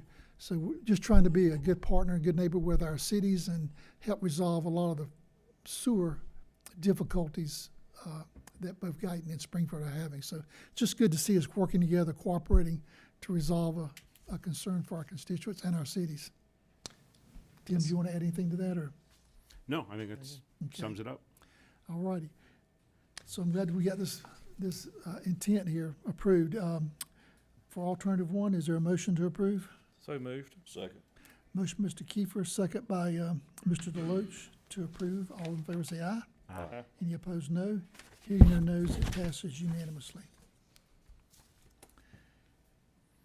Item number 17, consideration to approve the preliminary engineering agreement with CSX Transportation Incorporated for the Goshen Road widening project. Yes, sir. Danielle Carver, Procurement and Capital Projects Manager. The Goshen Road widening project will require a modification to the CSX Railroad crossing just east of Golden Drive, including a new crossing surface and new signals. The preliminary engineering agreement will allow CSX to proceed with necessary engineering and/or design services for the project. CSX expects payment in full of the reimbursable expenses upon the execution of this agreement. Staff recommends alternative one. Any discussion, question, or motion for alternative one? Make a motion to approve alternative one. Second. Motion by Mr. Deloach, second by Mr. Floyd for alternative one. All in favor say aye. Aye. Any opposed, no. Hearing no noes, it passes unanimously. Thank you. All right, that gets us down to 5:45. I think we'll save the reports for the commissioners, administrative staff at the end, if that's okay. 15 minutes will give us time, because I think we have a need for executive session, and 15 minutes may be enough time tonight. So why don't we have a motion to go into executive session? Make a motion to go in executive session to discuss personnel, property, and pending litigation. Second. Motion by Mr. Kiefer, second by Mr. Deloach, to go into executive session. All in favor say aye. Aye. Any opposed, no. Hearing no noes, it passes unanimously. We'll go into executive session, and for those who are here for the planning board, we'll be back at 6 o'clock or a couple minutes after at the most, okay?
If we're all ready, I'll have a motion to go back into regular session. Do I have a motion to go back into regular session? Make a motion to go back in regular session. Second. Motion by Mr. Deloach, second by Mr. Kiefer to go back into regular session. All in favor say aye. Aye. Any opposed, no. Hearing no noes, we are back in regular session. And we're going to move forward to our planning board items tonight. Just as for information, if you're here for item 16 and 17, I'm going to do that after item 3 because that's going to take a little time, and those couple items at the top, that'll take a little time. That way, those who are here for all these items that they want to be heard, you won't have to sit for an hour through the easy ones. We'll come back to those after we get through with the ones that you're here for. So we're trying to help you not have to spend all night with us so you can go watch the Braves or the Republican Party or whatever you want to watch, okay? All right, so on the planning board, item number 1 is the planning board recommends approval to amend Appendix C, Article 9, Section 5.11.2 to allow the addition of truck trailer parking as a conditional use of B3 zoning district. We'll open a public hearing on this change and hear from, I'd say Chelsea, but we'll hear from our Development Services Director. Thank you, Mr. Chairman. Steve Candler, Director of Development Services. So Appendix C, Article 9, Section 5.112 is being recommended to change for truck and trailer parking as a conditional use in B3. Right now, it's a conditional use in light industrial and or I-1. And so when the applicant approached staff about this, we told them that this is one way to go. We could also grant a variance if necessary, if they want to come back and do that. This property is where, on 80, is where Georgia Power had put all their stuff for the improvements of all the electrical down 80. And so it's got a fence now, they're gonna remove the fence. But it has, all the area that was, really more than truck parking, it was everything parking. It had outside stores and all that. So this is that piece of property. Well, this is gonna be all properties though. Yes, That's just the property that brought it to light. right. So this is for this will open up any B3. Yes. So you are correct, Commissioner Floyd, is if we make the text amendment to the table of permitted uses, it's not this, but it's anything come before would be a conditional use in a B3 for a truck. So it's not automatic, it's not a Still have to permitted. seek the conditional. Yeah, it's use not a approval. permitted use by right. So meaning that staff would just write, no. They've got to come to you and give everything that they're gonna do to that piece of property. So this text amendment is for, B3, which is highway commercial, business. And it's for, now it's not container, it's Right, not that- stacking, it's just for folks to park their trailers and/or their And trucks. that's written in there as far as the container issue. Absolutely written in there, yes. And again, it's still conditional use, so it still has to go before you. But the piece of property that we're talking about is that one on Highway 80. That's gonna be the first test of it. Well, it was a junkyard, so anything done there is an improvement, but I don't want containers. Yeah, and so they also have to do a site plan, they still got to do a site plan, They're that, gonna be we still just held to passed. the B3 zoning, which won't allow that. Right. This just makes a conditional use to do this. I'm just Nothing's making changed. sure there's no workaround. Yeah, I no- got you. No, no. Okay. All right, we're in a public hearing. Anyone have any questions, comments, or like to speak to the amendment proposed for Appendix C of Article 9? Anybody on the commission? Seeing no one, I'll close the public hearing. Here come, he's, Mr. Coleman. I'm sorry, I didn't see you. You gotta step up faster. I was just gonna see if y'all had any questions for me. I think Steve did a good job covering it, but, the goal here is, I think, the proposed use here is trying to, it really gonna make it look better, because it was a pretty But big we, mess. I had discussions with the group that was looking at it. It was gonna be for truck and trailer parking, but whenever I brought up containers, it went quiet. Well, So now, that's the just, reason. just to clarify, so no container stacking, no containers on the ground, nothing like that. There may be on the containers trailer. on the trailers, yes, correct. Now, we're not approving, we're just proving the change in our Yes, thing. correct. He's gotta come back to us. Yes. to make Oh, it yeah, Yeah, we haven't opened, we'll have a public hearing on him. Right. Yeah. That's right. Right, Yeah. this is just, I get Well, it. we can ask him But all I the just know questions where then this about is what he's That's gonna right. do with it. how That's it's gonna right, look. yes. Okay. Yep, so, Thank you though for coming, I okay. appreciate it. All right, thanks. All right, do we have a motion for alternative one?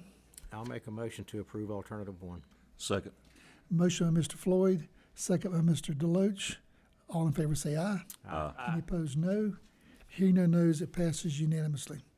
Item number 2 is the planning board recommends denying an application by Louis R. Perdonamo for a conditional use for a rural business located at 100 Highland Drive for commercial vehicles parking, map number 466, parcel number 10 in the 2nd District. Mr. Steve? Yeah, thank you, Mr. Chairman. So this is initially a code violation that was discovered by a complainant. And the applicant has vehicle that more or less is a trucking business of one and some more occasions on this property located at 100 Highland Drive.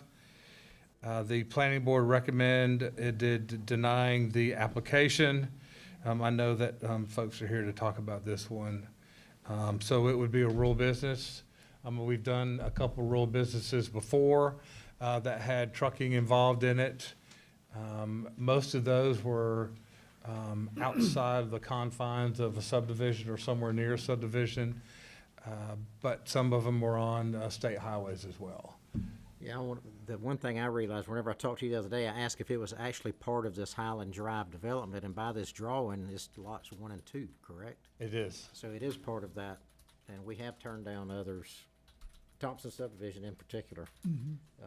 it was part of the subdivision plat, it wasn't, because there is others, I know in my district, and, but they own a bigger piece of parcel or property is not Sure. part of a subdivision, so. And currently, if you have the cab or the chassis, whatever you call it, you can park that, just not the trailer, at your residence. You just can't run a business from there, is that correct? So currently, the ordinance that talks about trucking, is just the bobtail, just the cab. You cannot have any of the extensions that are behind it, not a flatbed, not a trailer, or nothing like that. So that currently is the way the ordinance reads. Okay, so you could park that one cab there, but he couldn't park a couple or his truck trailers. Right, Unless or- we approve a rural business. Right, or multiple dump trucks without approving a rural Gotcha. business, yes. All right, very good. Thank All right, you. we're in a public hearing. Anyone tonight wanting to speak in favor of this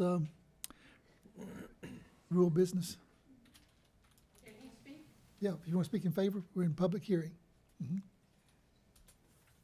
So this is the applicant. Okay. Yeah, if you would share your name and your request of us. Hi, my name is Luis Perdomo. Luis Luis Perdomo. Perdomo. And my name is Nina Smith. This is their private home.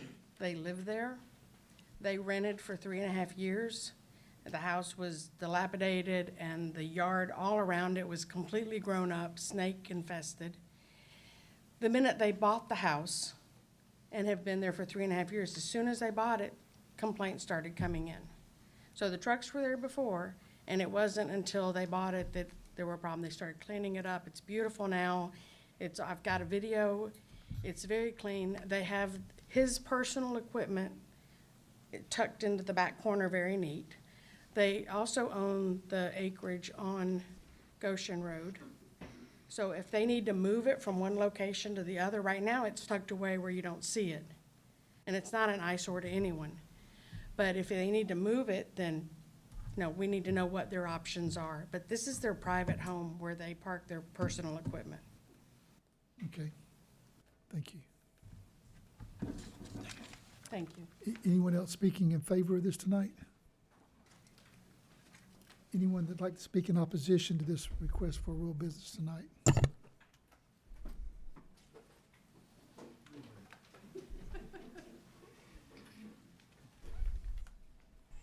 Good evening. My name is Jana Fox. I'm the Director of Operations for the Learning Treehouse Preschool and Daycare. We're located right across the road from the property. We certainly have no issue with, there being maybe like one, truck there or something like that. I think our biggest fear and worry is where this could possibly go, once approved. I'm not sure if there's like a limit on, how many trucks or any of that kind of thing, or if potentially that could turn into a different kind of business, and have more trucks or, something like that. You guys certainly already know our issue with the road and how many driveways are competing for road space there.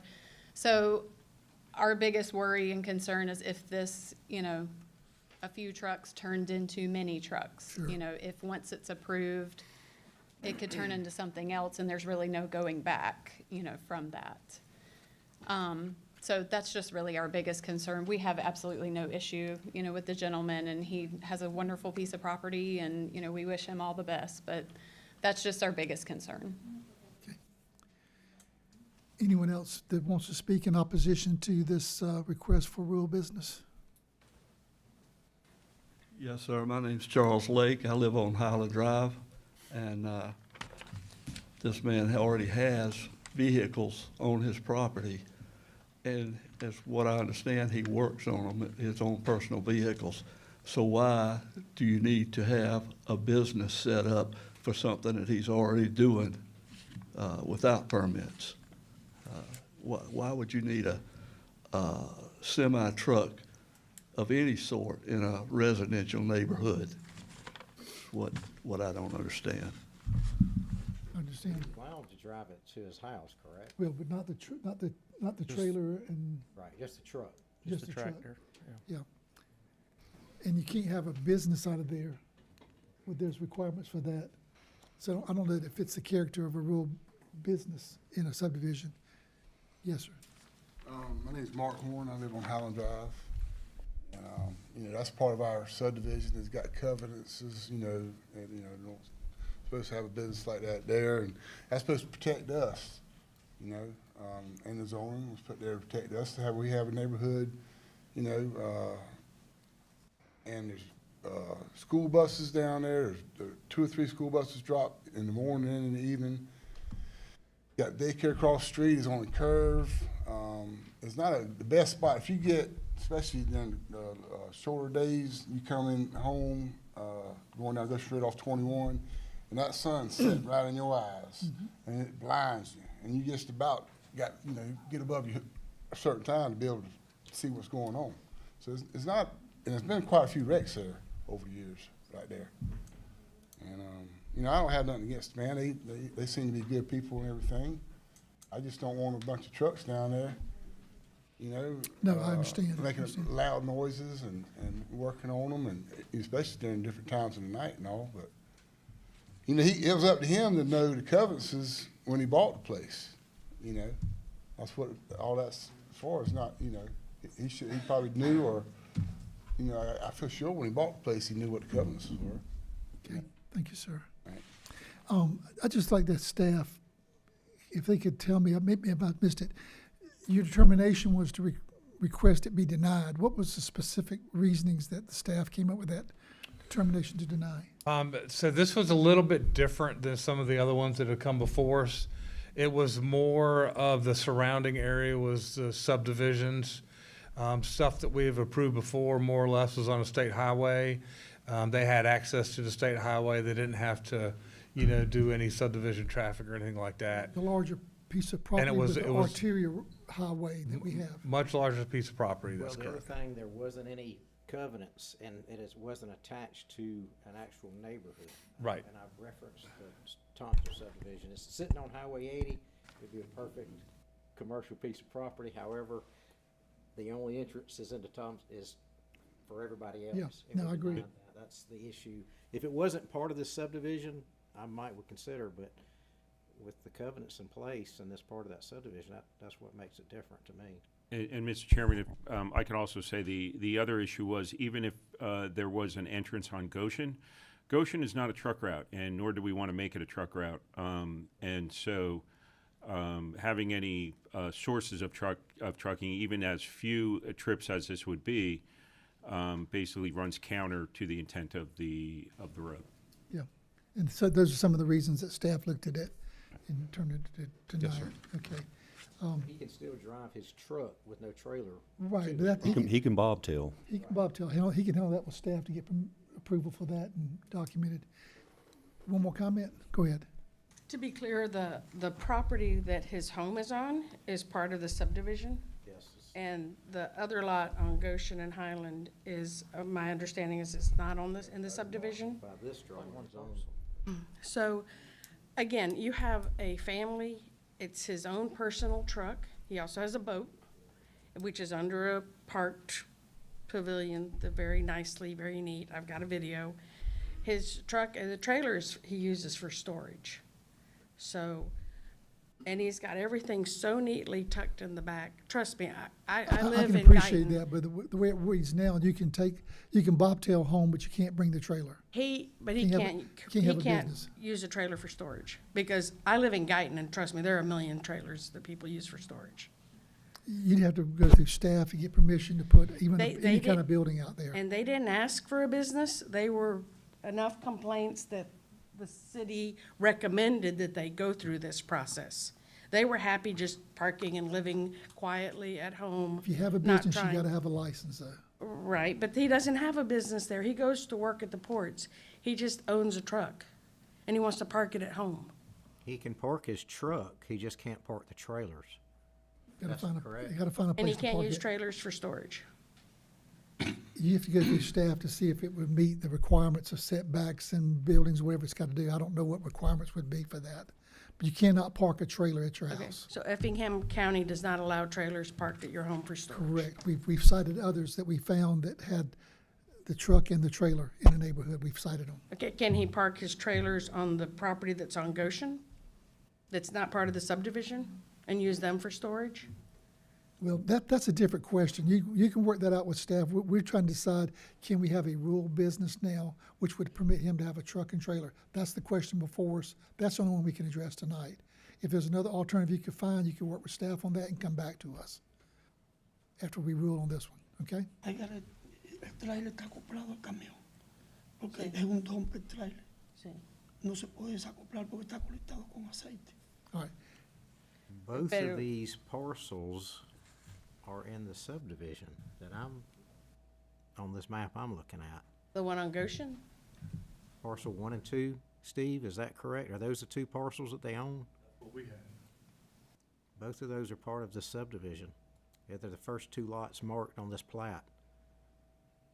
And staff is saying they would have to have a rural business to be able to park that truck and trailer on that property. That's correct? All right. That's the question before us. Can we give you a rural business? That's the only thing we're gonna be able to answer. I mean, he's tonight. not looking to park 50 trucks or even It 5. doesn't, He it just doesn't wants- matter. The Okay. question, he has to have a rural business to be able to park a truck and a trailer. And we gotta stick to what the hearing is about tonight. So I'm gonna go ahead. I think we've heard from everyone that needs to speak. We've got our information. I'm gonna close the public hearing. If we need to come back to additional comments, we can. See if there's any discussion on the board. My opinion is to support what the planning board is recommending, denying the request. I don't think this, I really don't consider this a rural business off of Goshen Road, and I think this would be opening up a huge can of worms for future requests. I could definitely see this being twisted going forward, and I support planning board. And staff recommendations. Yeah, I'm staff. gonna Yeah, second and that. just to the applicant, I think this would create a precedent that we'd have a tough time in the future. So I think the board's thinking right, or Commissioner Deloach, when he recommends that we need to go with the planning board and staff recommendations. So with that, public hearing is closed. I'm gonna entertain a motion. I'll make a motion to deny the request. Now, second. Motion by Mr. Deloach, second by Mr. Kiefer to deny the request. All in favor say aye. Aye. Any opposed, no. Hearing no no's, the request is denied. Hopefully you'll be able to find a place that you can safely park, not in the subdivision, that truck and trailer. The truck can come home, but not the trailer. It's just one thing. It's the dumper Okay. trailer. Okay. I gotta connect the gate. Yeah, I'm sorry. You have to get with staff and see if you can find another alternative. Okay. All right, we're gonna move down to items 16 and 17, because I think there's several folks who are here for this one, huh? Number 3, we don't hear because there's Yeah, no second. second reading.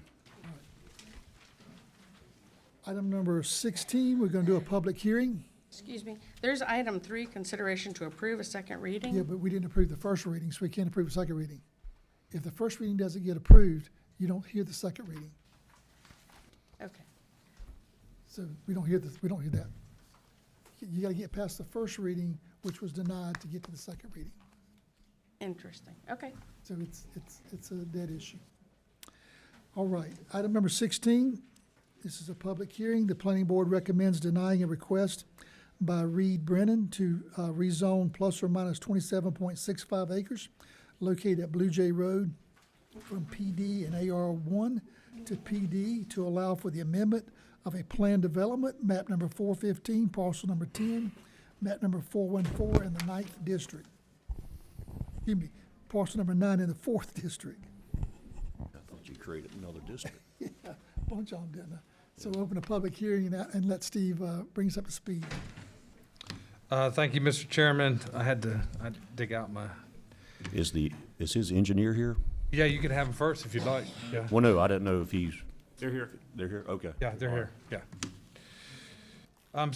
As you mentioned, this is a request to rezone 27.65 acres located on Blue Jay Road from PD and AR1 to PD to allow for an amendment to the existing Stafford Fire subdivision. You can see on the map where we're talking about. This was discussed at the planning board. And the planning board recommended denial. of it. There were several members of the public there that spoke out against it. And then there were several discussions about drainage on that property and the surrounding property around it, which was part of the discussion that the planning board had.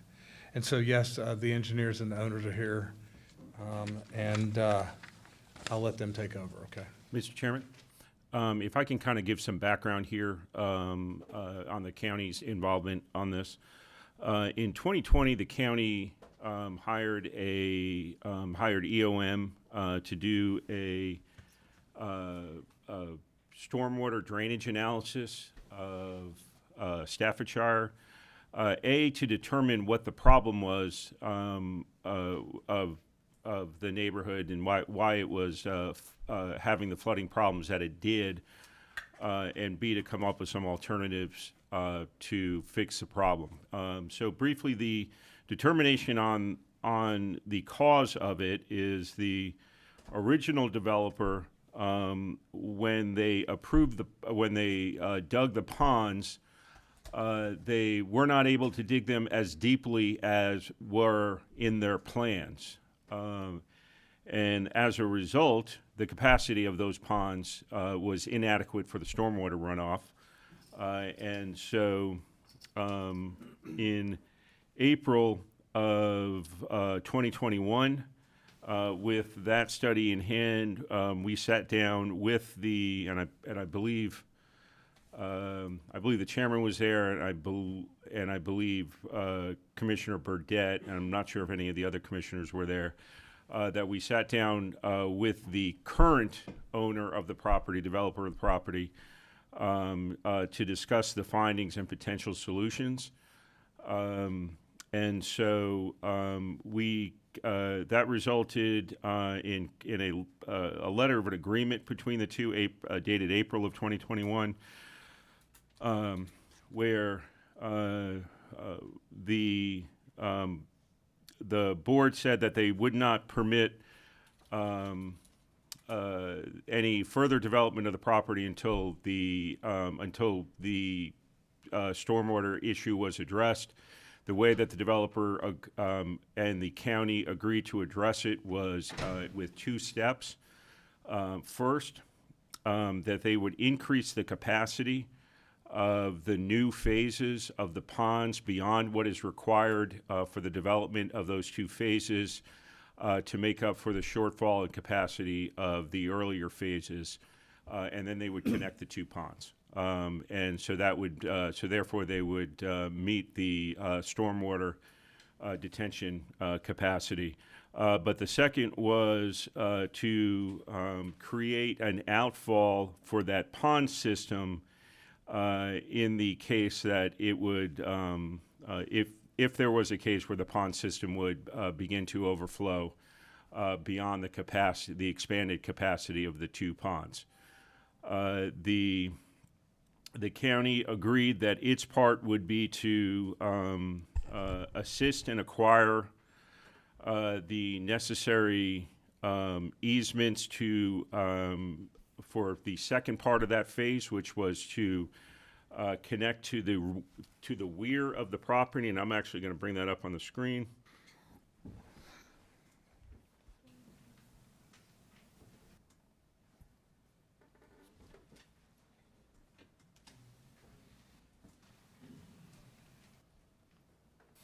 Okay, so let me actually bring the map up. So this is the neighborhood right here. That's Blue Jay Road. This is the property that they are asking to add to the additional neighborhood that's what they're requesting tonight. But since the questions at Planning Board related to stormwater in the first phase, this is what I'm going to address now. Right now, there's a weir effectively right at this location. And so going over what I just described, these two ponds are inadequate because of the depths that they were dug in. Of course, you can't dig them any deeper because they hit the water table, so you have to make up for that capacity somewhere else. The developer has agreed to make up for that capacity and connect these ponds with additional ponds in the new phases. And so that's the first part. The second part, as I mentioned, is to create an easement, a drainage easement from the weir at the side of this pond to Blue Jay Road. Of course, that would only be, at first, if that's the first thing that gets done, that will relieve the pressure that's on the ponds right now. But ultimately, the neighborhood itself would be served by the oversized ponds in the back. So it's a combination of two things that we're working on to address the drainage in the neighborhood. The county does have an obligation here to the residents, and as such, the county has agreed to commit to the helping on that second part, which is the acquisition of the easement and the outfall to Blue Jay.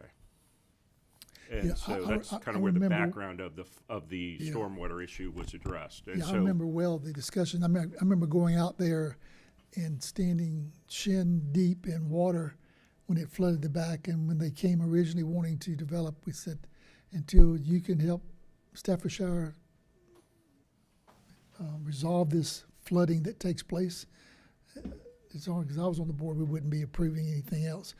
And I think that's where we started a partnership, just kind of catch myself up on the board, talking with them. If we got the right of way and you fix those fallouts so that it catches the water more correctly, it was going to take a partnership to get that water off those lots in the back. So that leads to my question before we hear from the applicant and the constituents.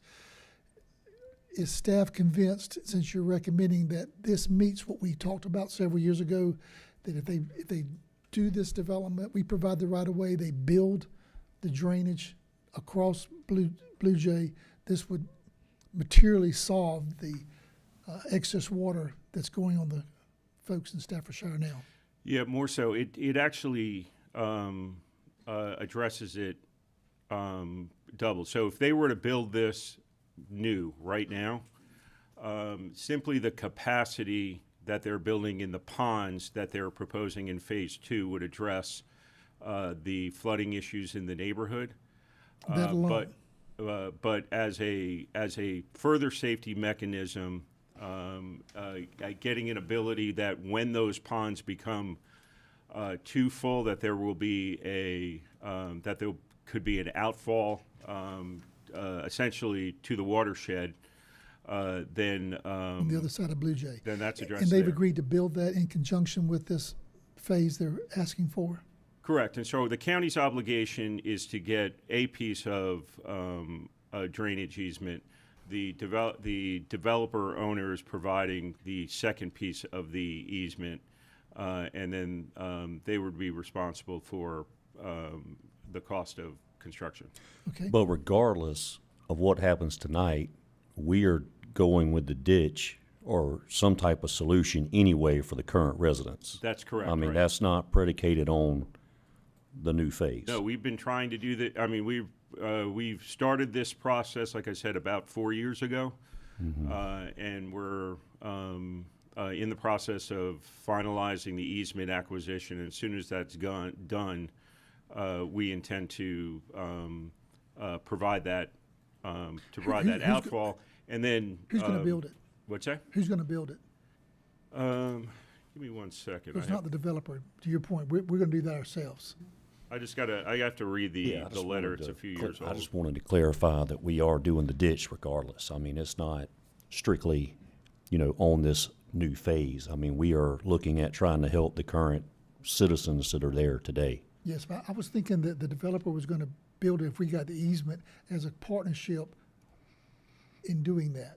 I mean, we could build it ourselves and then make it two different things, but if the drainage they're going to build is going to take care of the PD additions and they would construct this, are they constructing it or reconstructing it? I thought we were just providing the right of way. Easement, I mean. Yeah, and I'm actually reading the letter right now. See, I thought we met with them. That was the deal.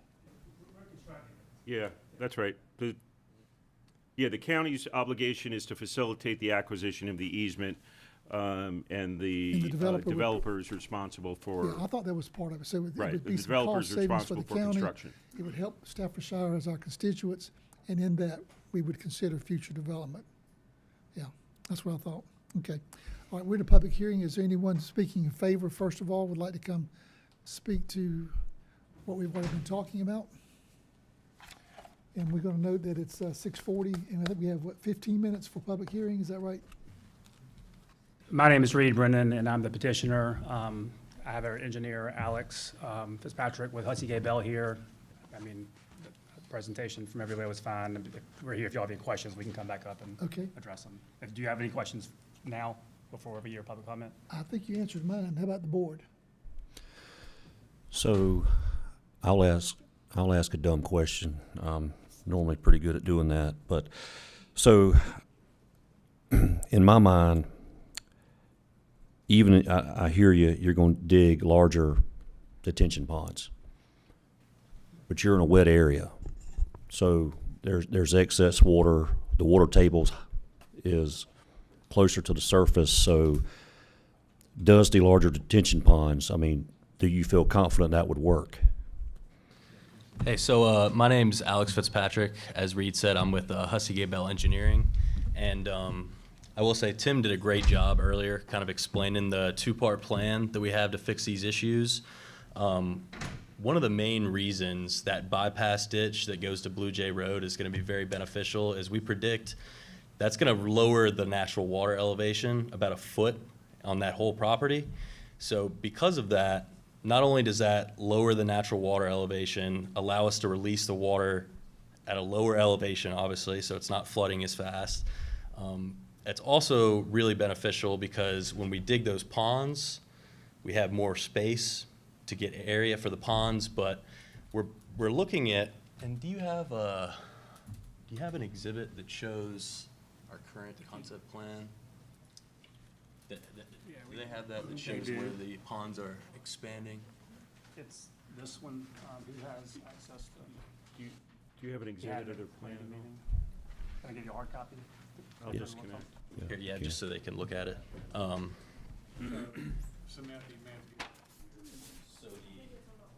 the light blue on here is the existing pond right now, and the dark blue is the pond we're proposing. Now, we're not proposing to dig the ponds any deeper, because as he said, that's not gonna help anything. The water table's already there. We're planning on expanding them out horizontally above the water table so that there is adequate storage there. That's our plan right now. Okay. And So we, this pond will be based on what you know for a fact now what the water table is. It won't be as deep, it'll be a broader. Correct, Yeah, correct, so- yeah. Yeah, can't go any deeper, but we can go out as far as we want, yeah, yep. And yeah, those ponds, we plan to expand those by about 32%. And with that and the lowering of the natural water elevation by about a foot with that bypass ditch, we think it's gonna benefit the entire Staffordshire property, not just this new piece. Okay, I hear you on that, and I don't know if this is a question for you or for Tim. So when I have the landowners across the road, across from Blue Jay, and I mean, that sounds like we're possibly going to correct one problem. What do I tell those landowners where the water's coming straight to their property? I mean, how do I answer that? Well, as long as we're releasing the water at the post-developed rate, at the same rate that it is in pre-development, which we're required to do to get permits from the state, then based on that fact, there should not be any increase in water because we're gonna be controlling the rate of that flow. I think the concern that I've heard is that the water's not being discharged to where it was originally discharged. The direction, I guess, does that make sense? It does. I don't know if that's. It does, but I think we did a lot of walking behind there. There's beaver dams. There was all kind of issues with trying to get to the watershed behind that area. That helps you. I mean, I think you're right. We're going to go the opposite direction of where it normally flows. And that's what our original analysis said when EOM did it, that if we were to try and drain, we would actually have to dig, kind of vertical trenches in the wetland out a substantial distance just to get the kind of the elevation levels to the point where it would flow. It just was not a practical way to do it, and I don't see how. And I don't know what the history of the property is, but I don't see how it flowed that direction if we can't get it out there now. If we couldn't get it out there I think now. I've answered my own question. I Yeah. think it never flowed. Yeah. I think it just stayed wet. I mean, I don't know. Yeah.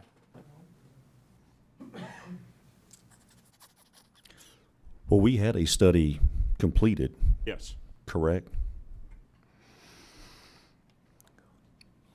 Well, do we have a copy of that? Did Hussey Gay Bell do the copy on that? We have well, we have our original study, which we did the analysis of the cause, of the root cause, and then we have the I mean, it's essentially the kind of the letter of agreement when we determine what it would take in order to fix the problem. That's from 2021. Well, I'll just tell you guys, I don't know at this point we need to do this, but just where I'm at. I mean, I know the property owners on the other side of the road, and I just think we definitely owe it to them to sit down with them and go over this study at least. I know we're not supposed to, or no one is supposed to put more water on adjoining property than what was there before, but I think we owe it to the property owners to at least show them, you know, we've done due diligence, we've done the study, and allow them to have feedback on it. So I would, just where I'm at now, in theory, most of this sounds good, but I would just like to table it, is where I'm at, just to give the landowners a chance to actually see the study. That's just my opinion. Sounds fine. I think what we might do is, if it's okay, go ahead and hear from the constituents that might have Sorry, I jumped the gun on that. concerns, and that way we can get that done. And then we can take a motion to table and follow back up, and we won't have to go through a whole hearing again. All right? Thank you for your time. Lee, remind me, it's 10 or 15 minutes on each side, right? Is it 10 or 15? 15, all right, start the clock, 15. Anyone tonight that'd like to speak in opposition to this request, you're welcome to come to the microphone, state your name and your concerns. Might as well do this, we can do it again later either way. My name is Penny Blankenship. I am the owner of 1400 Blue Jay Road. The northern border of the property is attached to Olin King. That is the proposed 40-foot easement is going through my property. It has not been bought, so it's interesting how this is all occurring. But anyway, the initial phase of Staffordshire, I saw the initial Hussey, Gay, and Bell plans, but the problem with the initial phase, or not a problem, it was actually well developed. It was not done in a conventional subdivision style. It was basically planned as more of a conservational planning. So the lots were larger. There was, a horse farm. There were, there was places where water could naturally drain to. So phase 2, I understand that when the construction was started, or in 2014 or whatever, when they started developing it, and then in 2017, there was initial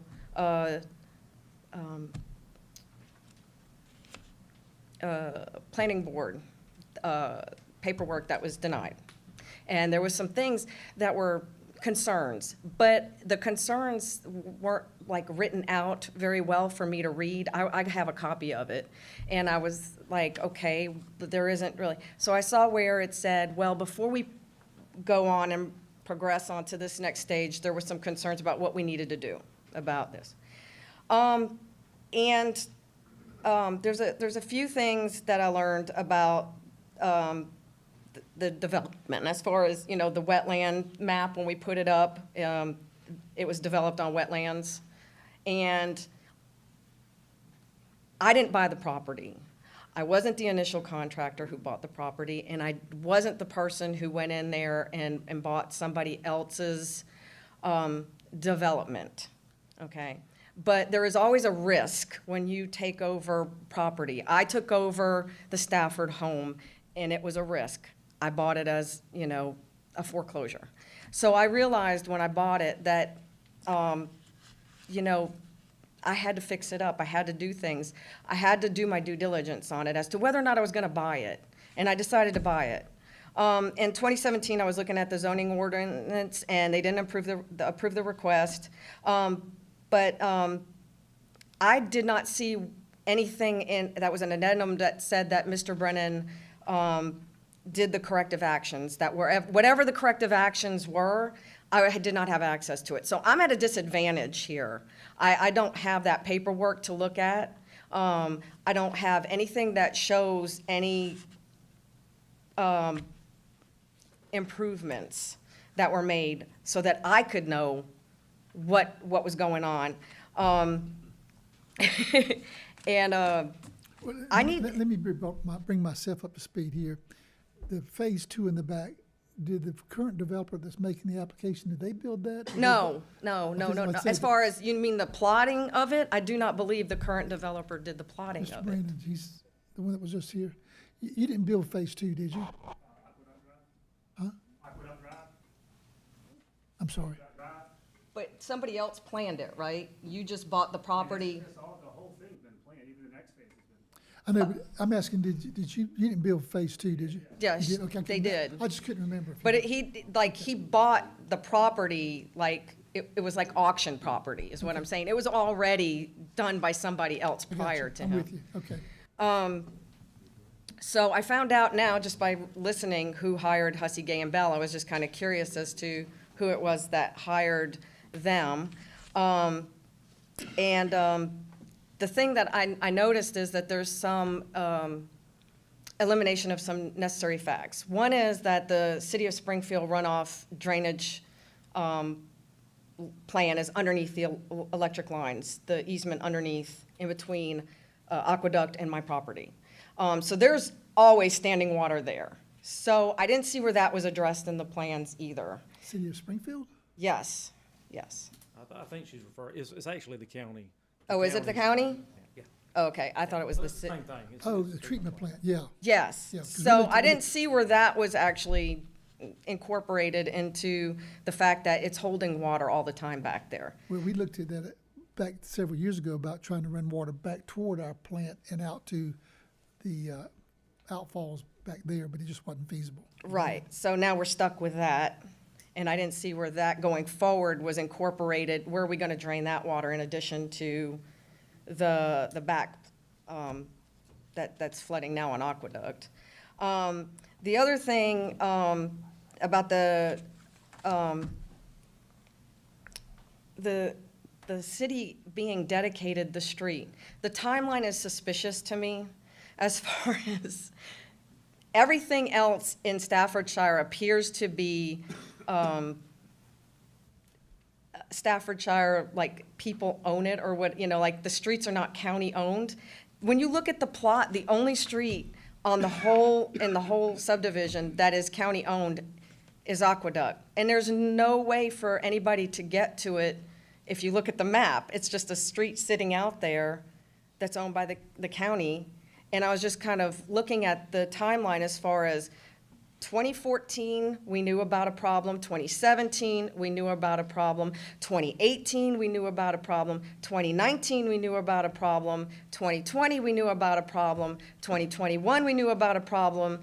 And I did not get notified about a problem or my property being the cure for the whole problem until 2023. August of 2023, I got a letter stating that they wanted my property. Okay, so that's quite a few years of knowing that there was a problem and no one bringing me into the circle. I've owned it since 2012. I've been there. Somebody could have come to me and said, hey, would you consider it? But that's not what happened. Well, In I 2023. don't know in 2012 we knew that was a solution. I'm thinking in 2023 was when we came to, after we did some engineering work, looked about going back toward our treatment facility, that direction, other possibilities, and we came up with a solution that might be better to drive it to the other side of Blue Because Jay. I was under the impression that basically I'm up here just speaking for no reason, because I was already kind of under the impression that this was a done deal, that the planning had already approved it, that this was, and I feel like I'm at a loss. So I'm trying to come up here and trying to find answers to things, because my property actually was All right, made a subdivision. Tell me with the time, because we gotta leave time for some other constituents. We only got Okay. 7 minutes left. Okay. And you're taking all, which is fine if they're okay with it. But what's the question you have for our staff so they can offer you an answer tonight of where we at or what we need to do? Well, I found out some of the answers to the questions. Okay. Okay, but have you considered that EMC did a study on my property, and my property is also a subdivision? My study does not jive with what they have, and my subdivision on the front is called Staffordshire Place. I did not develop it, Mickey Kicklighter did, okay? So there are homes there are lots there, I have not developed it, but that doesn't mean it won't be. So now you're gonna add a burden on, from my property, for people that live there onto That's a there. fair point. So does the I'm staff sorry, that wanna- was my closing. All right, thank you for that question. Does the staff want to address that, or we're going to end up tabling this anyway? That could be something you can look into. She's saying that she has a piece of property that has been approved apparently for a development. And maybe there's some kind of site planning that's been approved by this board, I don't know. In Even though it's not 2009. developed. And this easement may disrupt that particular development plan. And we can look at the plan itself, but no engineering plans have been brought or approved to the county, to my knowledge, for approval For for. Stafford. Because I have some from Staffordshire Place. EMC, yeah, I have some from EMC that were signed that were stamped But by the it county. sounds like this is gonna get tabled for some future Right. review anyway, so you might wanna get those plans to our staff. Okay. And they can research and see what they've got there, okay? All right, Thank you so much. thank you. Anyone else tonight speaking in opposition?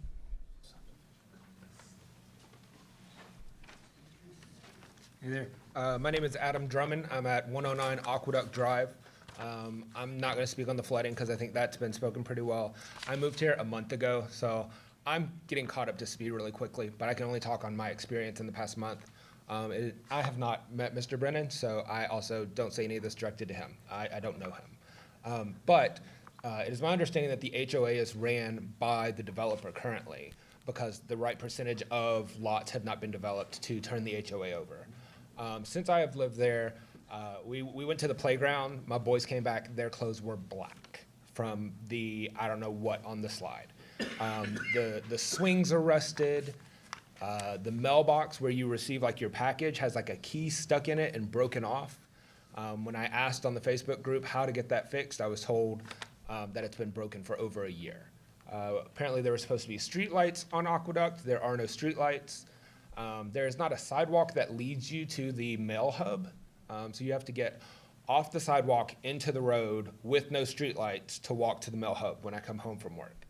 And so other than flooding, which everyone else can talk about because I haven't been here for that, there are a lot of issues. And so I would like to see the beginning, the front portions function properly before we add more houses to that. I was raised that if you're a good steward of little, then you'll be given a lot.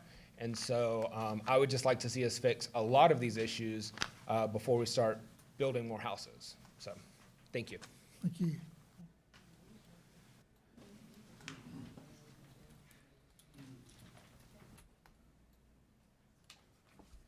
Good afternoon. My name's Alan Zipper. I'm an adjoining property owner, and I've been there almost 70 years. And so most of what you're saying up here is 100% wrong. That was a swamp. Jack Stafford bought that from the Nieces back in the 70s. He owned Stafford Crane Rental. He developed all that part in the back. He didn't put streets in. He had a cattle farm back there. He dug those holes. He blocked off the drainage way between my property and that property, he built it up 4 feet. So the water would no longer, no longer run towards Rincon like it did my whole life. So they flooded our property. We went to the Corps of Engineers, but wetlands wasn't a big thing back then. So we lost, we wasn't able to do anything. We dug ditches on our land to drain it to keep from flooding our property. And then along come the pavement of Horsepen Road. We gave them the dirt to build Horsepen Road in exchange for them to dig a big ditch along Horsepen Road to drain it to Skinner Bay to keep from flooding our property. Later, fast forward, Jack Stafford got killed. A horse backed into him in a stable, crushed him, killed him. His family sold the land. That's when they built the development back there. So it did drain. It drained my whole life, but it won't ever drain again because it's built up 4 feet back there.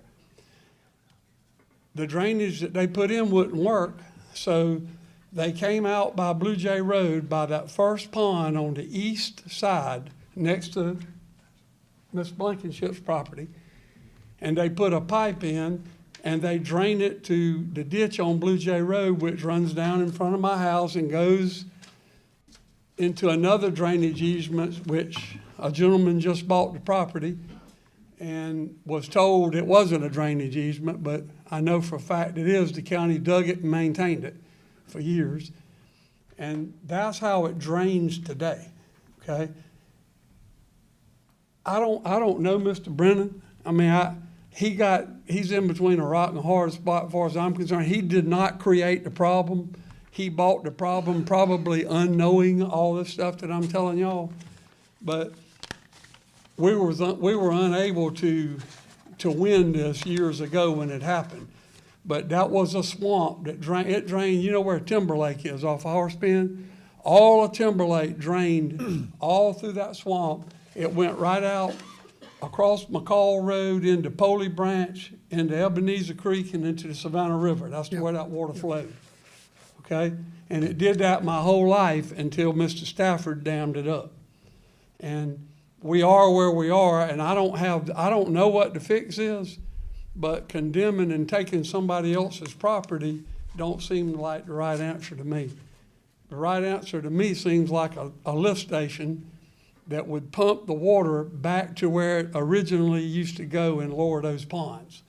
Because you're gonna have to lower those ponds a couple of feet to have a good road bed. Aqueduct Drive is a mess. I drove down it today. It's awful.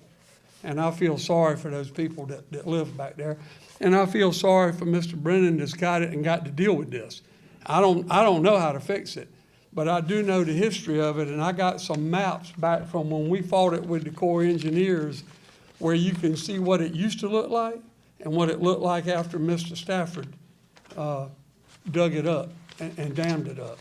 Sure. And so that's the history on the land. I'm not here to take one person's side or the other. I'm just wanting y'all to know the facts of what happened there. And so it's a mess. Well, yeah, it's helpful to understand how it got to be a mess, but what I understood when I got on this board, because it was already built, it was a mess. And I was with this board trying to find a resolution. Just because you inherit a mess doesn't mean you can't try to fix it. And so that's when we started meeting Mr. Brandon and looking at property and ditching and what could we do. We did analysis, taking it back toward our facility to, I think it's McCall Road over that area. We looked at a lot of different things. But like you just said, you don't have an answer, and we're looking for an answer. But you can't fix the damage that's been done to our property. You can't fix it because the dam is there, and it dams up water 2 or 3 feet high and has to back up to a ditch. We got to find a solution for the water that's on that road you just talked about. 'Cause I've been out there when it's shin deep out there. And I've also been, that water will get high enough during the right storm condition that it'll run around the back side of Staffordshire that's not developed yet and run around it. So that water will go that way if the conditions are correct. You can make it go that way. So I just wanted to give you the history on it, and I appreciate you hearing me. Thank you, sir. I'll take one more. The time is up because the first constituent took so long. One more. Go ahead. My name is Tim Burrell. I live on Aqueduct. I got a duck to get under here. The biggest point of contention we have is the drainage, and part of what of all this has not been talked about today is, in addition to all this, they're proposing, I believe, 94 more homes, which you can increase the capacity on the lakes, but if you also build the roads and all those extra houses, those lakes are going to fill up really quick. It all comes down to the outfall.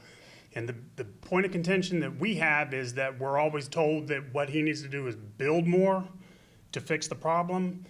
What we would like to see is for them to actually fix the problem, because where all those roads are coming in, you can see how these lots are bigger.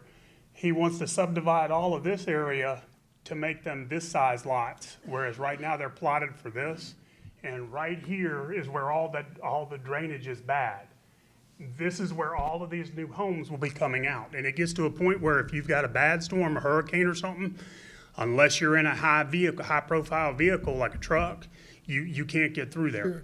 I don't think they're talking about building behind that road there now. Eventually, You're yes. talking to the right. Yeah, What he's doing is that right now it's actually like plotted for these larger sites. So eventually that used to be estate size Behind lots. the current lots. I The thought we were building building- is gonna be back here and over here. There's a series of ponds to the north of them, I think, and then on the other side of that. Samantha, you bring back up the site plan again.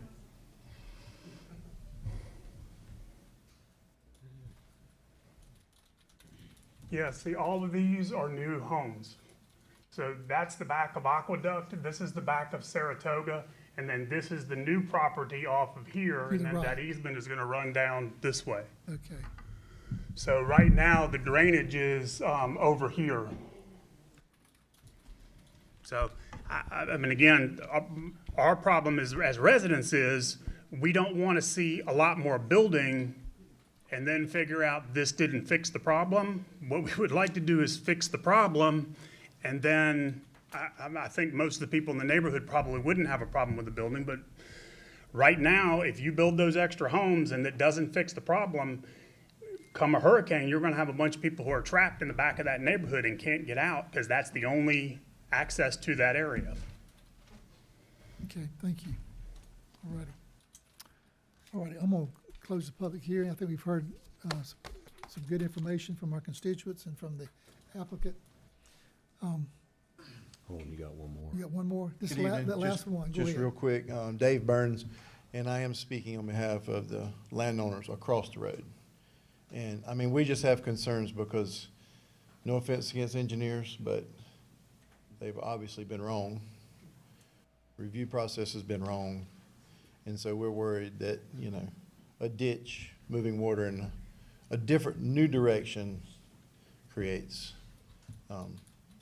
wetlands where there weren't wetlands, or puts more water. So interested in hopefully understanding, if you do table it, when this will be, who will be involved, and how that'll work. So, Yeah, I appreciate it. I think it's Thank all good stuff, good points.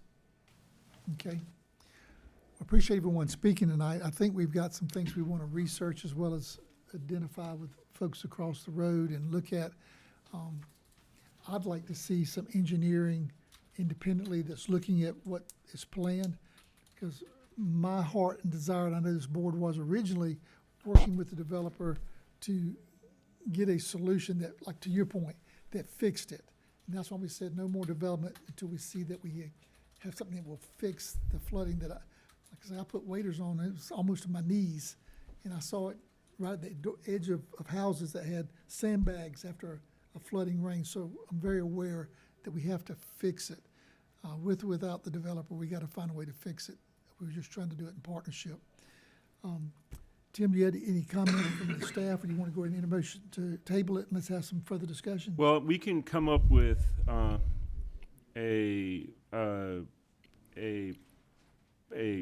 stormwater flooding analysis of basically where the water goes now and where it needs to go. And I think the issue is that if the developer did nothing, right, I think the county would have to act and try and get the, and would have to try and address the issue with the front phases, right, which is what we were trying to do. with the drainage easement. And so I think we have to operate under two assumptions. One of them, if the developer doesn't do anything out there, and the other is if the developer does something out there, what has to be required in the process of that to address the shortfalls of the front phases, because my fear is that nothing gets done, and so I understand we want to make sure that when we do something, we don't make it worse for somebody else, and I think we can address that. I get the phone calls from those residents on a constant basis with regards to the flooding problems during the wet season, and so it's an issue of Isn't resolving. this something that Jonathan, with your civil expertise and all, that we didn't have you back then, that we could independently review and make sure that what's being proposed between you or either independent engineering, that, to this gentleman's point, if we're going to approve something, let's make sure it's going to work. Yeah, I'd agree with that, Mr. Chairman, and we're going to get the stormwater report. And Husky and Bell, they're working to get us that. That way we can verify these things. But all right, I think I'm going to entertain a motion to table, and for how long do we need to do the follow-up? I'm going to reach out to Ms. Blankenship. I'd like to have a conversation with her, and as I said, I have committed to the landowners on the other side that I would show them the information that we had. I've been appointed to a state board. I will have to be in North Georgia and Southwest Georgia at our 2 meetings in August. I would like to be here when this comes up again.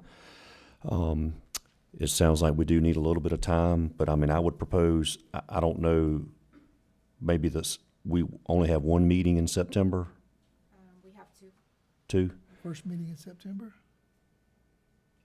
If you Let's be safe and let's do the second meeting in September. That would be my proposal, to table this to the second meeting in September. What's the date? I think September 17th. All right, you have a motion by Mr. Deloach to table this. What was that until date again? Sorry. September 17th. I'm fixing to share with you. A motion by Mr. Deloach to table this to 9/7/2017. 9/17. I'm sorry, 9/17/2024. Do we have a second? Second. Second by Mr. Floyd. So a motion and second. All in favor of tabling to September 17th, say aye. Aye. Any opposed, no. Hearing no noes, it passes unanimously. I think I hope the board will be committed to making sure that this gets fixed for our constituents. And if it so works that it allows you to do that, then we'll see what we can do on that as well. But we've got to make sure it gets fixed. All right. So we don't need item number 17 for second reading. We're going to start back on the 4, I think. item number, I got to find it. Item number 4. So if you want to dismiss, if you were here for 16 and 17, we'll give you about Right. 2 minutes to Okay. dismiss Right. so that people can hear us when we're talking about the other items.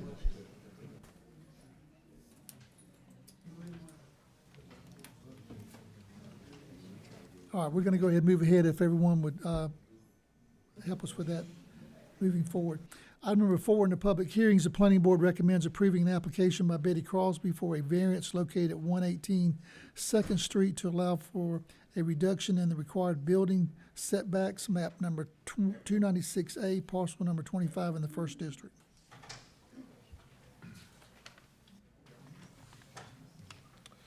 Mr. Chairman, this is for approval of a variance from the reduction of building setbacks.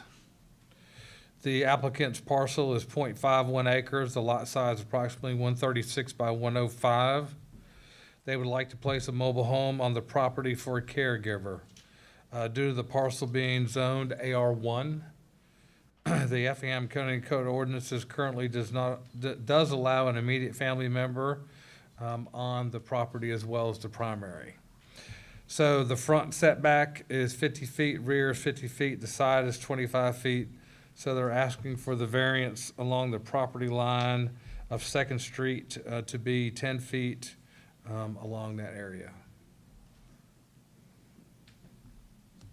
So the planning board recommended approval at their meeting, and then staff recommended approval as well. All right, thank you. I will open a public hearing. Anyone tonight speaking in favor of this variance request?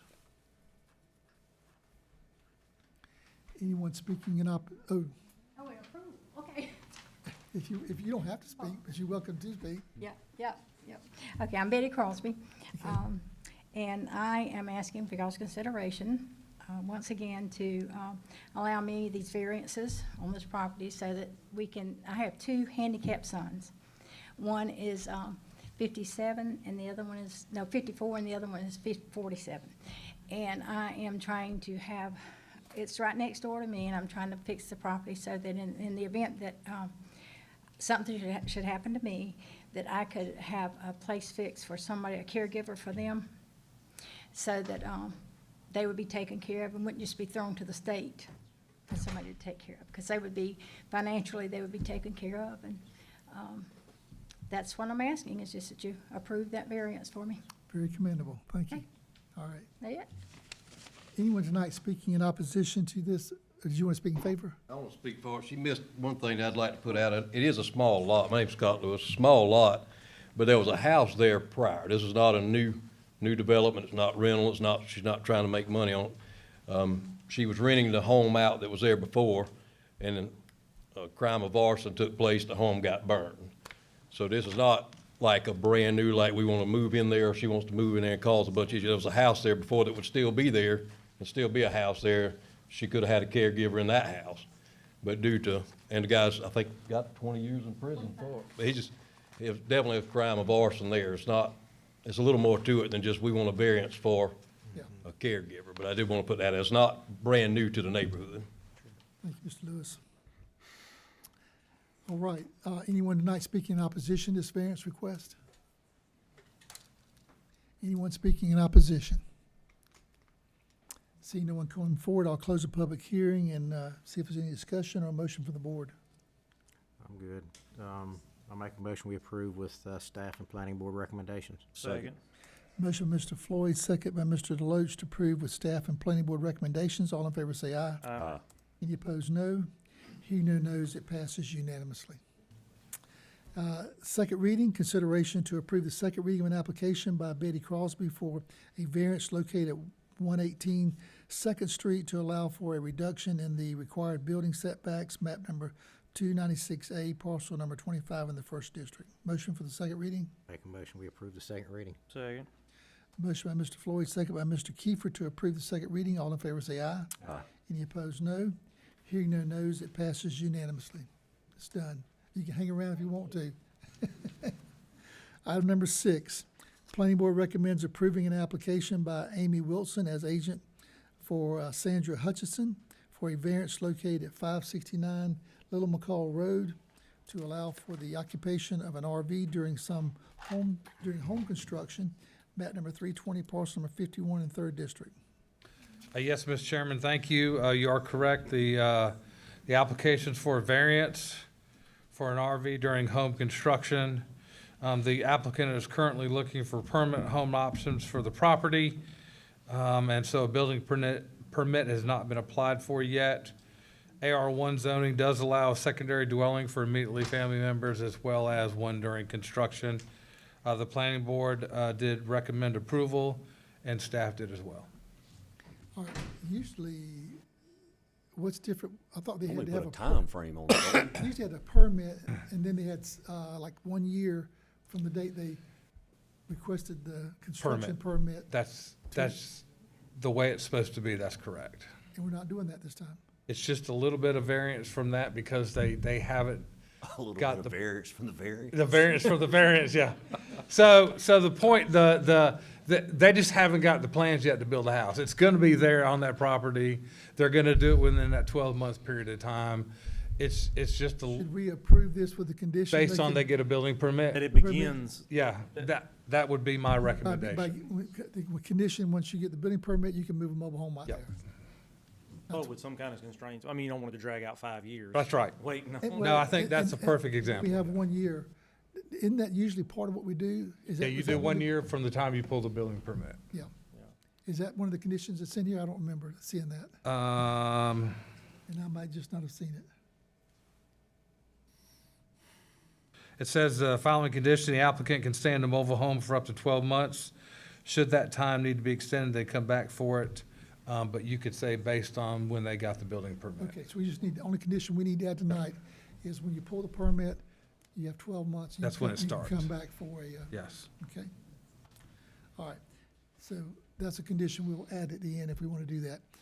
Is anyone tonight wanting to speak in favor of this variance that would like to speak?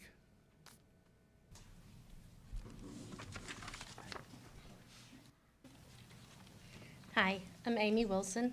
I'm the daughter of Sandra Hutchison, and I was coming up here. They're both having issues with health issues. Like my mom's had breast cancer, and my dad's lost the use of his hand. So that's why we've moved on to the property already, and that's why we're asking for permission to build or to move a secondary. Oh, you've already got a mobile home there, It's an RV, an RV, okay. yes, because of helping them out. They telling us that we can't stay in our RV in Effingham County, and we didn't know that. We moved it up there to help them because of health issues, and that's why we're here today. You know, we want to build either a tiny home or put a mobile home there, something, you know. But right now, we're in our RV, which. Make sure what you want to build matches what can be built. I'm not sure about tiny That's- homes in that area and all. That we don't know, Yeah. and that's why we were told that So you're before already we there. could, before we could apply for a building permit, because I asked if we could apply for a building permit, we had to go through the variance to be able to stay in the RV on the property first. All right, I'm thinking, I appreciate, is there anything else you need to share with us about what you're trying to do? I just want to build a small home or either, put We'll dis- a small mobile home We'll on it. discuss. And that would be a secondary residence. That would be a Which is sec- fine. Okay, I'm just catching up here. Yes, sir. We'll discuss maybe a resolution, since now I understand what the situation, I didn't realize the home was already there. Well, the RV's there. RV, It's the RV. I meant the RV. Yeah, Yes, sir. I got you. Okay, thank you. You're welcome. All right. Thank you. Is anyone speaking in opposition to this variance request tonight? All right, seeing no one, I'm gonna close the public hearing and entertain some discussion regarding, I know it's usually 12 months from the time you pull a permit, but if there's no opposition and it seems that they've already got an RV there to assist their family, could we extend that to 15 months maybe? Gives them 3 months to secure some plans, a contractor, and then 12 months to build it. Yes, you just got to make sure that the building permit is not what you're talking about, you know, because they have to have consecutive, you know, inspections to extend that permit. Right. So it's just the variance you're granting for a period of time, not the permit. Yes. And I'm wondering, I'm trying to think now too. Yeah, you try, yeah. Let's just keep it 12 months, and that should make it easy I think, in the that- and process. yeah, and then remember, the Just ordinance allows them, Tie it to the permit, give them 12 months, and if they need to come back for, say, I think you need to understand, we're probably looking at a 3-month extension, probably the very most, so it'll solve what I just suggested.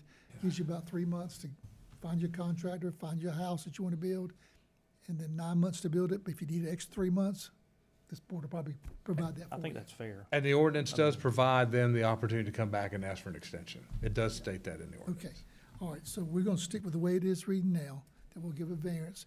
We're gonna add that, we're not adding anything, because you already got 12 months. Okay, Okay. Just alternative one. so there's no conditions, that's right. So is there a motion for alternate one? I'll make a motion to approve alternative one. Second. Motion, Mr. Deloach, second, Mr. Kiefer, to approve alternate one. Alternative one, all in favor say aye. Aye. Any opposed, no. Hearing no nos, it passes unanimously. Sounds good. You got some time. Does the time start after you pull the permit, or does it start? There's no time. You've got 12 months From today? from this day, regardless of what you do, but you want to get it planned, pull that permit, because if you come back in a year and you don't even have any plans and it's not even started to be built, you may be finding you have to move that RV off the property. Yes, sir. Okay? Thank you. So get started, that's what you want to do. And we've got to have the second reading on that, right? Huh? Yeah, you gotta have a second reading Yeah, on it. we've got to have second reading. quickly second reading. Yeah. Well, they're going to approve the second because we just did the first, so. All right, so we move to the second reading. Consideration to approve the second reading of an application by Amy Wilson as agent for Sandra Hutchison and a variance located at 569 Little McCall Road to allow for the occupation of an RV during the home construction, map number 320, parcel number 51 in 3rd District. Motion to approve the second reading. Make a motion to approve the second reading. Motion, Mr. Lowe, second, Mr. Floyd, to approve the second reading. All in favor say aye. Aye. Any opposed, no. Hearing no no's, it passes unanimously. All right, so get started. Thank you. Item number 8, the planning board recommends denying an application by Robert Crisp for a variance located at 156 Knotty Pine Circle to allow for the reduction in required building setbacks, map number 428C, parcel number 150 in the 4th District. Thank you, Mr. Chairman. You can see the situation that this brings forward. So the applicant has requested a variance from section 5.1.4 and asking for a reduction of the required building setbacks at 156 Knotty Pine Circle. It's zoned R1. So the variance is to allow an accessory structure to be 3 feet from the home. Effingham County Code of Ordinances requires the accessory structures be at least 10 feet from the primary dwelling. There's also a 15-foot utility easement on the back portion of the property. However, there is already a building located within that easement. So per the Article Section 6.2.3, accessory structures is where it talks about it should be no less than 10 feet from the principal structure and connected either thereto by a breezeway or similar structure. So the staff had recommended denial. The planning board also recommended a motion for approval. It died from not getting a second. And then we had our first tie, and I don't know how long at the planning board. It was 2-2. And so we didn't have enough folks to break the tie. So they're wanting to build this house. Where on that, I don't see a lot there. It's right Well, I can't see. there. Oh, Yeah. What's the white structure? Is that a garage or storage, or what's that? I'll let them answer what's inside of it, but that is the other accessory structure that's currently on the so lot. they're building an additional Correct. structure, not the house itself. Correct. Oh, okay, I thought you were building a house. Nope, Okay. it's that's, yes. House is already there. They want to build that additional structure there. And if they build that, that's going to encroach on the 15-foot? Yes. Looks like it's inside the 15-foot. What am I looking at? It's more, the variance is for, it's gotta be 10 feet from the other structure, or it's gotta be connected by a breezeway. Oh, and if they move it back, it'll be in the thing. Okay. All right. We're in a public hearing. Anyone tonight speaking in favor of this variance request? I'd like to speak.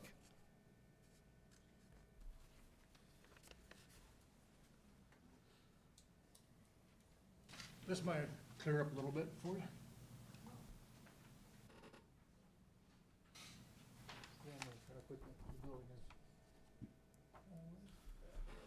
Yeah, this is the, I've got trees over here, and I'm trying to merge things in here to get it to fit. It might have to sit closer to the house, but 3 feet off of it. so it's gonna be right next to the property line on this side. Yes, it's all linear approaches to my house. They said they need 10 feet. You can keep that. You can pass it around if you want to.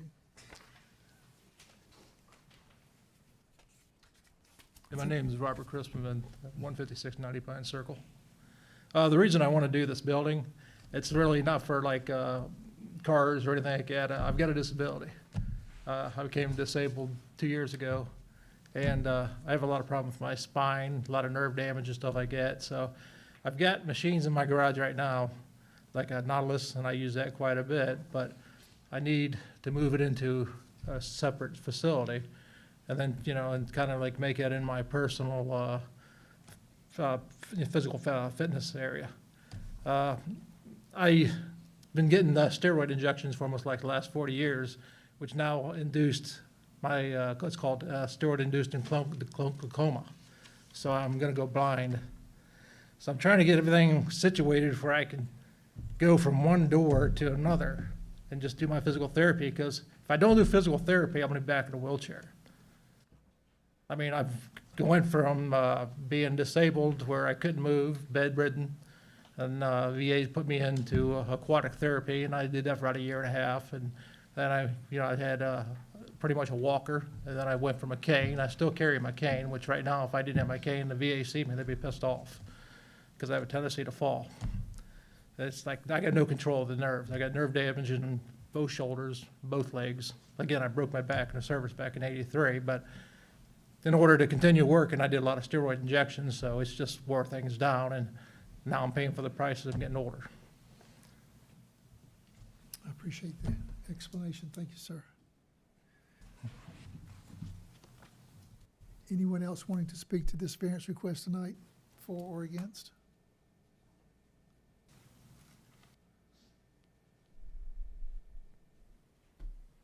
All right, hearing no one, I'll close the public hearing and make a quick comment and let the board discuss. I feel like we have to stay within the boundaries, because that's what we've, It's a 24 by 30 garage you're looking to build? and I'm wondering why it could be smaller, build something that'll Just make it a smaller garage. meet something that'll beat the specs. Put it in the trees. You see the driveway right there?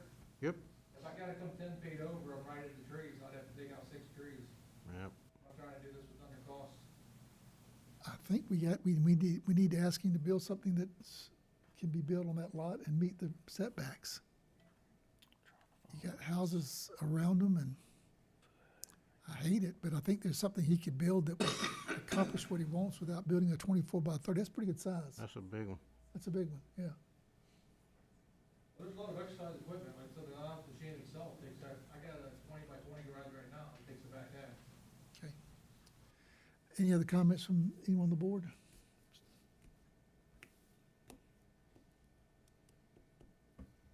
Positive or negative concerns, unconcerned? Yes.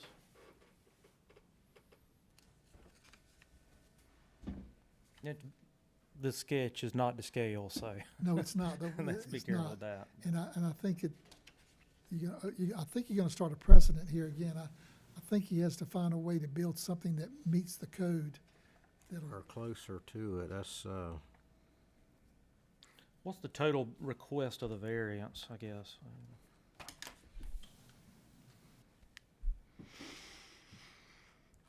Steve, you looking that up? I am looking it up. So I think it's gonna be 3 feet and it has to be 10 feet, so it's a 7-foot request. 7 foot, okay. If you took that off the 30-foot side, if you could do that, you'd have a 23 by 24. It seems like there would be a way you could get with staff and find a building that would meet the code. That we're going down we're setting a precedent here that I want to be careful of. But if there's no other discussion, I entertain a motion to approve. Well, I'll tell you where I am on it. Our attorney probably won't like this, but, you know, I feel bad for a disabled veteran, and there's no one here really speaking against it. I mean, and I'll do what, our small majority wants to do, but I would support it. I mean, I think it's, he's doing it to stay physically fit so he can stay out of a wheelchair, and I think this is a very unique request. Is he gonna be in the utility easement? Am I reading that right? No, he will not. Okay. If he had to move it to meet the setbacks, one of the options would be in the utility. Okay. Yeah, I'm with you. I want to support him. I just feel like that's a large building that you could comply with our code, and we wouldn't have to create a variance to comply, but I entertain the motion either way. so the No, three. I mean, I may be out in left field. I don't know. You're not. I just, I'm usually a I property it's just- rights advocate. I just thought 3 foot, no but it man's looks like land, there's a right? lean-to Yeah. that's actually the 3 foot. Is there a lean-to off this garage? Yes, sir. Yes. That's the 3 foot? So we come out 8 foot, it's just a lead to, my wife put her drilling stuff out there. What's the actual corner of the garage to the house? That looks, again, this is just your sketch, but It'd be, basically about 3 foot away from the house.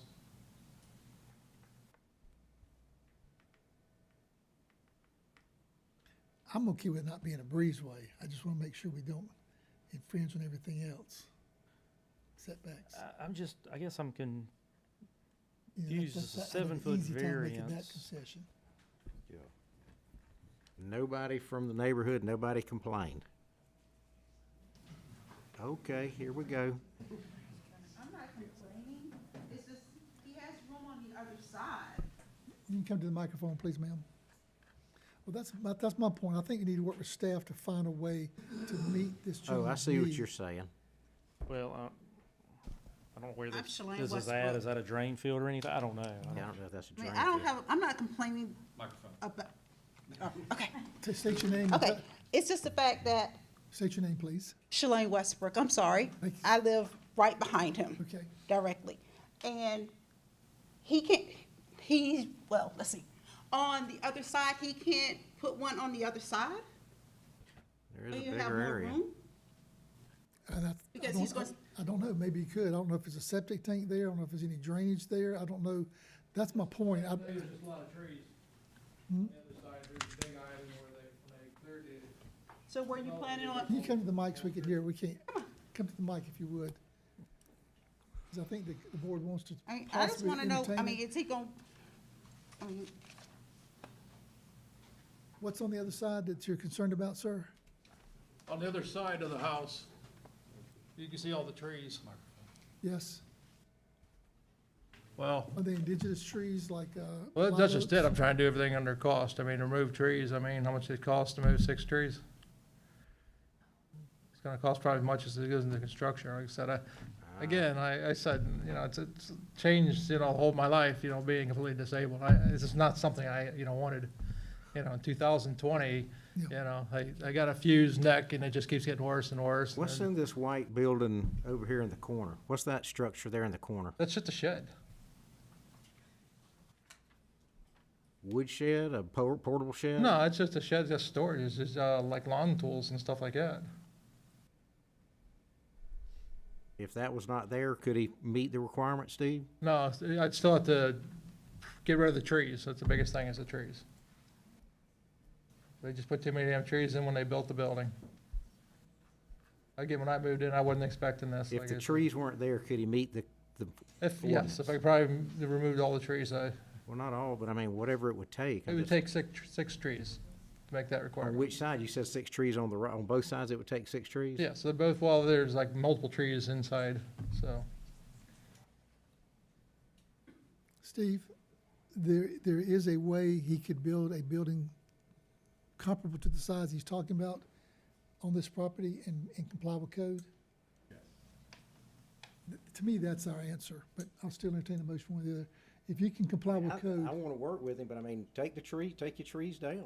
It's just, I mean, there may be an additional cost, but that way you can get what you want and fit the requirements. yeah. In order to do that, does that mean I could build a bigger building than what that is? Build whatever the code allows you to build. And what is the height that I can build? Yeah, I have to get with code, I don't know. I just know this one doesn't meet code, and he's telling me you could build a similar building that you're asking about, if not the same building, and meet code if it was placed differently. Yes or no? I would have to look up what the height is for an R1 zoning district. But the building he's building now, he Why could would the build height be it. any bigger if you took your trees down? Well, like I said, if I gotta clear all the land, I might as well with a bigger building. 'Cause like I said, I'm gonna get a loan, I might as well have to do it, like I said, I use them out of my pocket, you know, and I figure, okay, well, if I get a loan, then I'll go bigger. Whatever you could legally build to code, be fine. okay, Okay, I'm sorry. okay, thank you. All right. He's saying 6 trees on this other side. Those trees are much smaller on the other side than the ones on the side that he wanna build. And that doesn't really impact our decision. Yeah. We just want to Well- know, doesn't really impact our decision tonight, how many trees or where they are. We just want to know, could he meet code on that piece of property? And our development service says he could. Okay? So Okay. He could, so you're saying he's gonna build a larger one if he take out the trees? No, I'm not saying any of that. It has nothing to do with the bearings on that. Tonight, he wants to build this building. I'll just ask, could he place a similar building somewhere on his property and meet code? Building Service says he could. That's all I'm saying.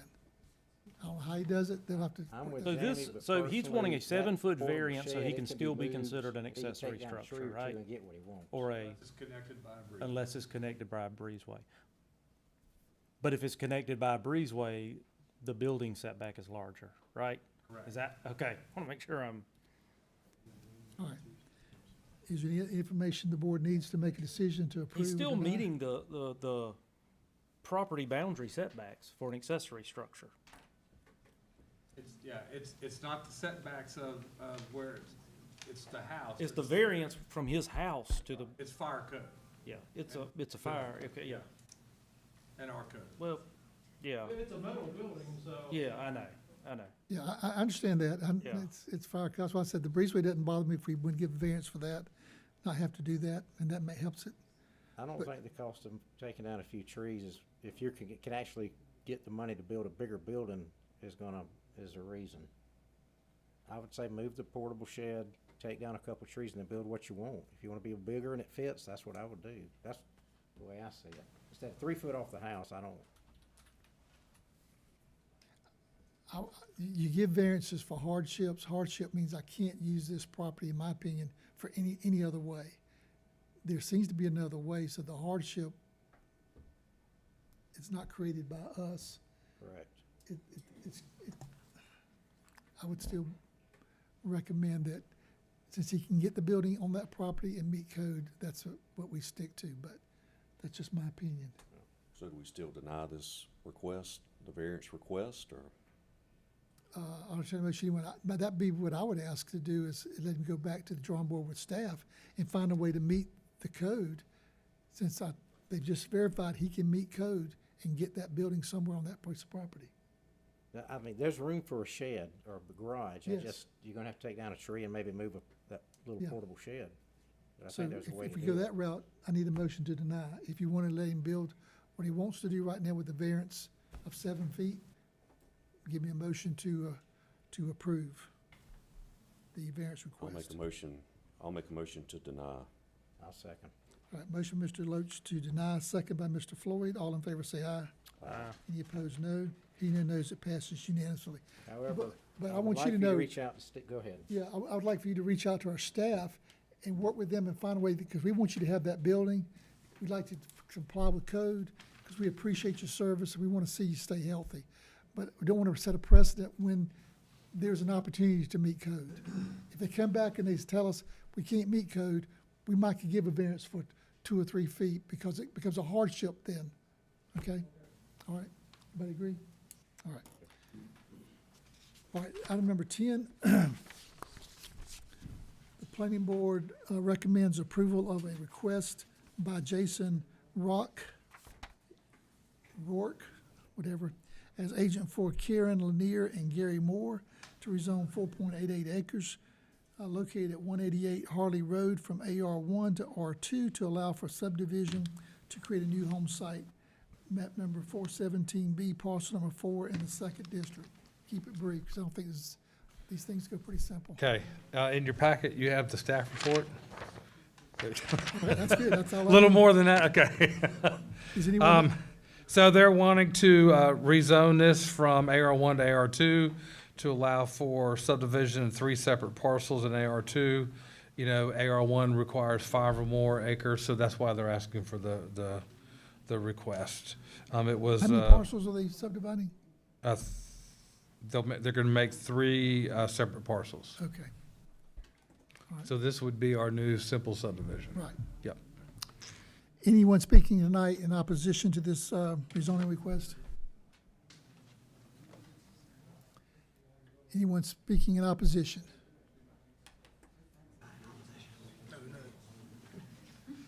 Are you speaking in opposition?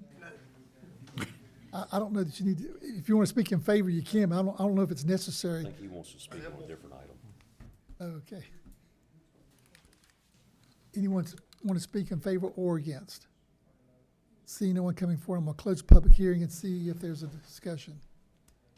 My name is Jason Rooks. Yeah, we just subdividing the 4.8 acres into 3 different parcels just to put another mobile home on there to live closer to our family. That's fine. And if the board shows any objection, we'll let you come back and speak some more. Okay. All right, is there any discussion from the board or have a motion? I'll make a motion to approve the request. Second. Motion by Mr. Loach, second Mr. Floyd to approve the request. All in favor say aye. Aye. Any opposed, no. Hearing no nos, it passes unanimously. So we can do the second reading. Consideration to approve the second reading of a request by Jason, pronounce your name again? Rooks. Okay, sorry I mispronounced that. Jason Rooks as agent for Karen Lanier and Gary Moore to rezone 4.88 acres located at 188 Harley Road from AR1 to AR2 to allow for a subdivision to create a new home site, map number 417B, parcel number 4 in the second district. Make a motion to approve the second reading. Second. Motion by Mr. Deloach, second by Mr. Kiefer, approve second reading. All in favor say aye. Aye. Any opposed, no. Hearing no nos, it passes unanimously. Item number 12, the planning board recommends approving a request by Lee Grider to rezone plus or minus 1.34 acres located at 1243 and 1257 Knoll C. Conway Road from AR1 to AR2 to B3, from AR1 and AR2 to a B3 to allow for commercial business opportunities, map number 375E, parcel number 5 and 6 in the second district.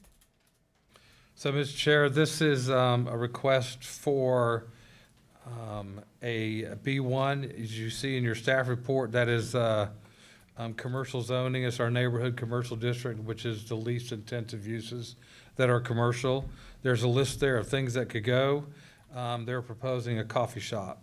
So this is really the church that's across the street from Nice Road, and then South High School is across from the parcel where the proposed coffee shop is going to be. Right next to the high school. Yeah. Okay. Yes. All right, we're in a public hearing. Anyone tonight speaking in favor or against this resolution? Who would like to speak? Anyone speaking in favor or against that would like to speak? See no one coming forward, I'll close the public hearing and see if there's any discussion from the board. Was there any turnout or any opposition at the planning board meeting? I don't know there wasn't. I don't remember seeing any. It's, I mean, Roger supports it. Yeah, I think it's fine. I mean, it's, I So- know what we're Okay, doing. do I have a motion to approve the staff? Make a motion to recommendation? approve Second. with staff and planning board recommendation. Motion, Mr. Floyd, second by Mr. Deloach to approve with staff and planning board recommendations. All in favor say aye. Aye. Any opposed, no. Hearing no nos, it passes unanimously. Item number 13 is the second reading, consideration to approve a second reading of the request of Lee Grider to rezone plus or minus 1.34 acres located at 1243 and 1257 Knoll C. Conway Road from AR1 and AR2 to B3 to allow for. B1. It's B1, correct? Not That's a good B3. point. It says B3. Yep, It's B1, Steve? For the second reading? yep. Well, the B1. first reading too. B1. First reading says Because B3 as well. It says B3 on here, so. Just on the, The agenda, I just want to make sure. it's right in the rest. It's B1. Okay. Okay, Oh, so you're saying, yeah, item 13, yeah, it's B1. okay. And And the actual agenda item did say B1 in it, didn't it? Yeah, I did. Yeah, that was just the agenda, that's I not. just want to make sure Yeah. that The the motion, I wanna make motion, sure the motion's motion right. goes with Yeah, B1. yeah, the staff documents for Okay. B1. B3 would not be recommended there. No, I agree. I just want to make sure Negative. we approve was B1. So it's AR1 and AR1 and AR2 to B1 to allow for commercial business opportunities. Map number 375E, parcel number 5 and 6 in the second district. This is the second reading for this. Make a motion to approve the second reading. Second. Motion, Mr. Floyd, second by Mr. Kiefer to approve second reading. All in favor say aye. Aye. Any opposed, no. Hearing no nos, it passes unanimously. So item number 14, the planning board recommends approving a request by Brooke Graham to rezone plus or minus 5.14 acres located at 2453 Georgia Highway 119 North from AR1 to AR2 to subdivide to create new home sites. map number 408, parcel number 24A in the 3rd District. Yes, Mr. Chair, this total property is about 5 acres. They're requesting to do 3 tracks. Each of them will have a 60-foot access easement off of 119 north. And because of them being less than 5 acres like an AR1, that's why they're asking to be zoned to AR2. The planning board did vote for approval, and staff did make a recommendation for approval. Okay, anyone tonight speaking in favor or in opposition to this rezoning request? You will have some on both sides. Mm-hmm. You will have some on both sides on this one. Good evening. I'm Brooke Graham, and what he just said is it's basic. It's a 5-acre tract that that has an existing structure on it. I want to take the house and 1.3 acres and cut it out. It has a driveway of its own, and then there's another access easement that will take you to the pines. It's planted pines in the back, which we can. That's about 3.76 acres, and we can divide that into 2 lots, but we could also, there's the possibility of selling those in conjunction with the 5 acres to the south of Julie Weddles, and then there's also a larger tract to the north, so they can actually be combined with one of those as well. So it may not even be that we're adding a lot, you know, so, but yes, it's just rezoning from AR1 to AR2. Okay. Anyone else speaking would like to speak at all, in favor or in opposition?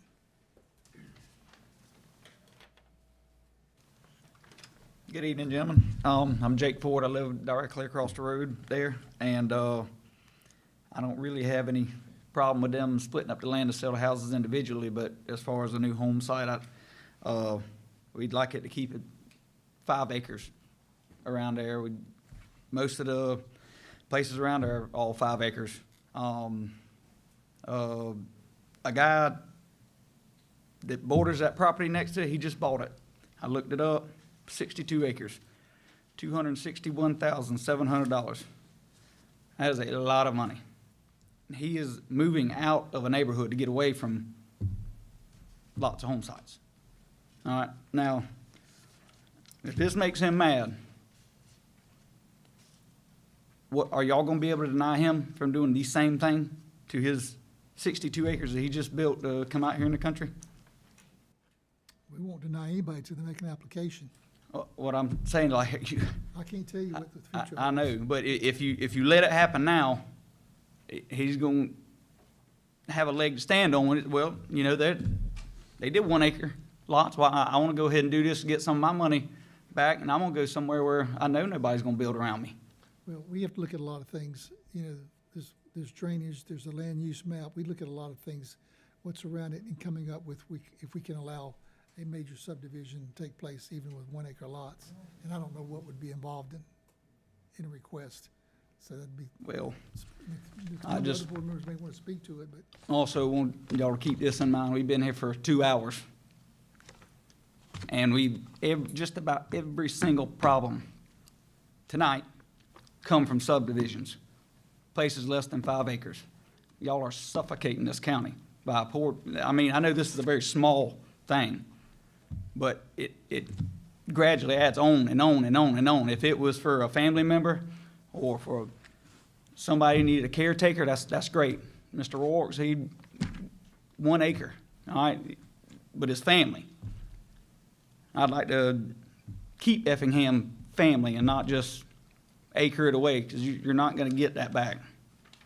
None of that. Thank you.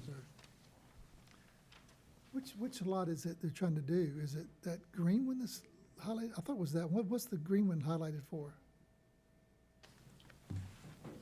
Yeah, why is it highlighted? It's not, that's just the color of the AR2 property. That's just what? That one's AR2. Oh, okay, I was wondering why. Dark green's AR2, light green is AR1. Thank you. So that's the AR2 property, just up the street, which was what they are rezoning to is AR2. Now, what's the, when I'm looking at there, 48-24, 48-24A, is any connection there? Yes, sir. So last year, 24A was removed out of 24. It was a 5-acre parcel that was created. So, And now they want to subdivide 2-4A into 3 lots. yes, sir. I mean, if they'd asked for 4 last year, or 5, that'd been a major subdivision, wouldn't it? It was a different owner last year. Huh? It was a different owner last year. Okay. But the answer to your question is yes. I know we try to avoid coming back in a certain period of time and asking for a minor subdivision after you've already had a minor subdivision. Yes, ma'am. I also live directly across in 2450, which is like right around a really significant curve there, which is where that said property's easement for all 3 to go out is like right at that curve. And literally 2 days after the last meeting, someone like laid out all the signs dead end to Mock Road, and they had to be replaced, which has happened multiple times since I've lived there. Like accidents there, accidents along Highway 119. About a year and a half ago, I had someone run directly off that curve into our tree and had to call 911, and he was like unconscious. So there's been multiple accidents. Like I was able to pull county records. I have 4 pages of like back-to-back accidents if you want to look at them. Between the last 10 years, accidents have tripled. Over the last 5, it's been anywhere from like 18 to 23. Now I can't get like specifics, but it's Highway 119 North, Mock Road. It's a dangerous area. There. I have children. All the properties surrounding it are families, which I know also have children and grandchildren. That's more traffic coming out directly right there where there's been multiple accidents. I'm concerned for my kids' safety. I don't want any of my other family members to be injured. I would really appreciate if you consider not allowing that to happen, to build more houses, to just further increase our risk every day. Okay, thank you. Your name, please, ma'am? Brittany Ford. Thank you. Steve, if you can, might just, before we hear any more from constituents, when the staff recommends or determines to recommend approval, do they consider that it's like I'm looking at all these lots are 5 acre. What was that determination based on that we should recommend just because it fits the AR request? Did you look at the, I guess, the land use map? Future land use map, yeah. And around it? I don't see anything but 5 acres or more. It looks like all the way around it. So the rezoning is consistent with the future land use map as these parcels are projected to be agriculture and residential. So in the future land use map, there's not a lot of distinction. Either they're agriculture and residential together. It doesn't become a little more dense when you get to just residential. So the AR1 and the AR2 in the future land use map is more one. Fits it in theory. Yes. Just maybe not in picture. Yeah, they're just saying that an R3 or an R5 or something like that, that is not the place for those kinds of things. Right. And maybe not even major subdivision right now because that's not what's around it. That's right. It's only adding 2 more. There's already a home there, it's just gonna add 2 more homes. Correct, Ms. Graham? I thought they said they're gonna be 3 lots. 3. They're gonna make 3 out of that. There's already one there, right? No, that's not It's gonna be 3 requesting that total. one. It's 3 total. 3 total, but there's one there. They just add 2 more, that's what I'm saying. Correct. Yeah, right. You're taking 1 and making it 3. Right. So it's 2 additional lots. You're making 1 into 3. Yep. And they're 1.5, 2.6, and 1.4. Okay. Anyone else tonight speaking in opposition before I close the public hearing?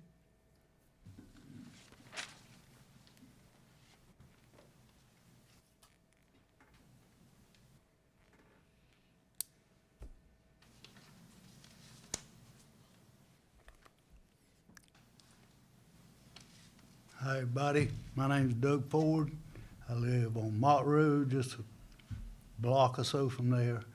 As my daughter-in-law said, traffic is awful, especially if you're coming off that curve. I pulled out to go to church last Sunday, nobody in sight. I pulled out, and before I got up to speed, I looked at my rearview mirror, and there was a F-350 toting a boat right on my tail. And that's the way it is. And you put more people in there, it's only gonna make it worse. And who's to say, when they buy those 2 acre lots, that they don't move in the brother and the brother-in-law and the sister-in-law, and then you have, you know, 5 houses or 5 structures per. You're concerned about the density and the traffic as well? Yeah. Gotcha, thank you, sir. Thank you all. All right, anyone else speaking in opposition tonight? I'm gonna close the public hearing, and we'll have discussion among the board members, and then we'll entertain a motion.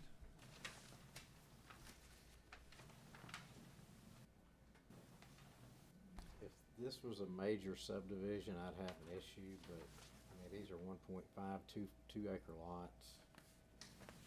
Gonna add 2 more houses. Every piece of property in this county has slowly been subdivided. As people die and pass and it's inherited, they're gonna get split and they'll continue to get split. It meets our ordinance. I don't have a problem with it. Okay. Any other discussion from the board? That's what I wanted to clarify. The staff was, I think, determining that it met the ordinance. There may be other situations that you want to look at with the comp plan and all, but Yeah, I agree with Forrest. I mean, if it was high density, I think it'd be a totally different conversation. I'm familiar with that area. I go that way to my parents' property they have on the river, and but it's 2 additional lots. So, okay. Any other comments, or I'll entertain a motion from the board? I'll make a motion to approve the staff and planning board recommendation. I'll second. Motion, Mr. Deloach, second, Mr. Floyd, to approve with staff and planning board recommendations. All in favor say aye. Aye. Any opposed, no. Hearing no nos, it passes unanimously. So do the second reading, consideration to approve the second reading of a request by Brooke Graham to rezone plus or minus 5.14 acres located at 2453 Georgia Highway 119 North from AR1 to AR2 to subdivide to create new home sites, map number 408, parcel number 24A in the 3rd district. Make a motion to approve the second reading. Second. Motion, Mr. Deloach, second by Mr. Floyd, to approve the second reading. All in favor say aye. Aye. Any opposed, no. Hearing no nos, it passes unanimously. And I believe that concludes all our public hearings tonight. If you're here for public hearings, are done with that. We're gonna just conclude here in a minute with staff reports. So if you want to take a minute to dismiss, and we'll go into our staff reports.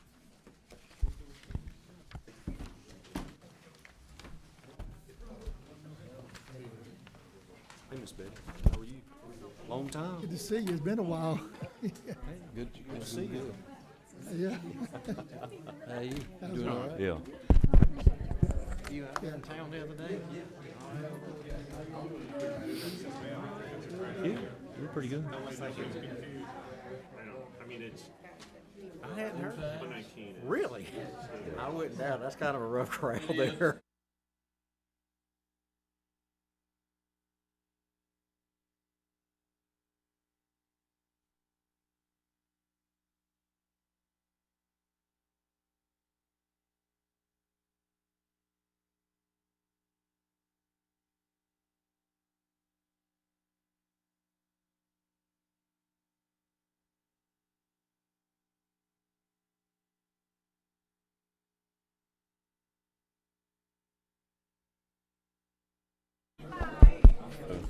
Hey, attention, the meeting is not adjourned. We still have some business, so if you could proceed outside, you can have your discussions, because we all want to finish our meeting.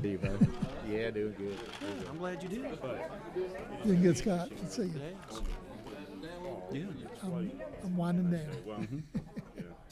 It's up for a vote. Oh, yeah, I miss it, but it's the right decision for me and my family. But I'll miss it, yeah. No, I'll save this. All right, we're gonna finish this meeting up when we be about 5 more minutes. No, you're welcome to hang around. You're welcome to hang around. All right, we're gonna go ahead and have staff reports. Is there a staff report from Mr. Tim Callahan? What? Yeah. No problem. I appreciate what you're doing for your family. Yeah.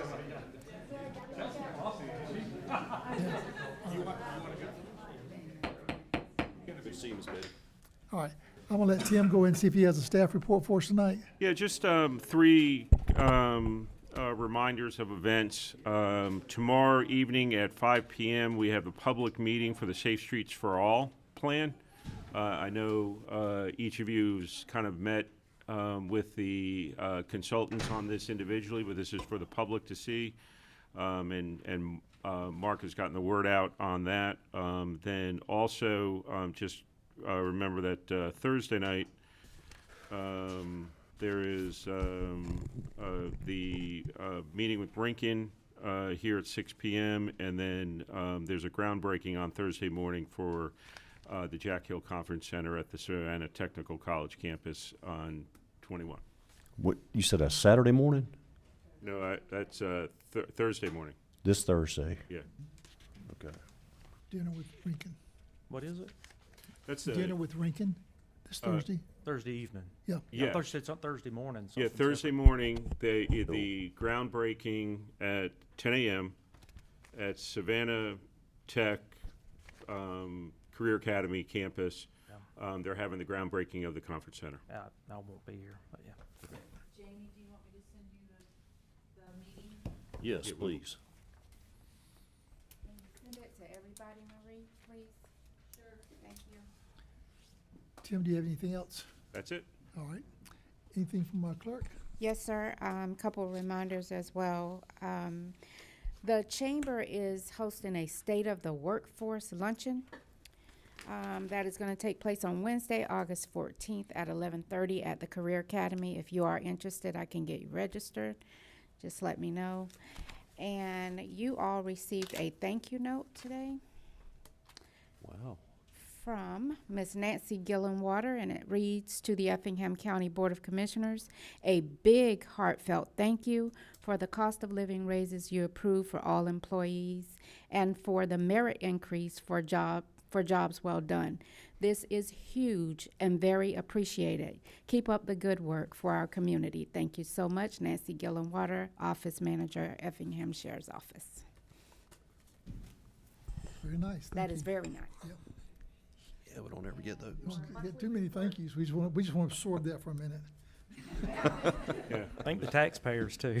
And your monthly report for EOM for the month of June will be emailed to you. Okay, very good. All I have, sir. Hey, and I was talking to Christian tonight, if there's some I told her, we need some dashboard things that we can have, because that's a really thick report, a lot of information there. If you got some things that you'd like to know, like, that we could track and follow, I asked her about some efficiency and deficiencies that we could do better here and there, that it's easy to spot, so we can, make, like the well that we're putting in, or bring up to use 220,000 of our own gallons. Probably should have done that a year ago or 2 years ago.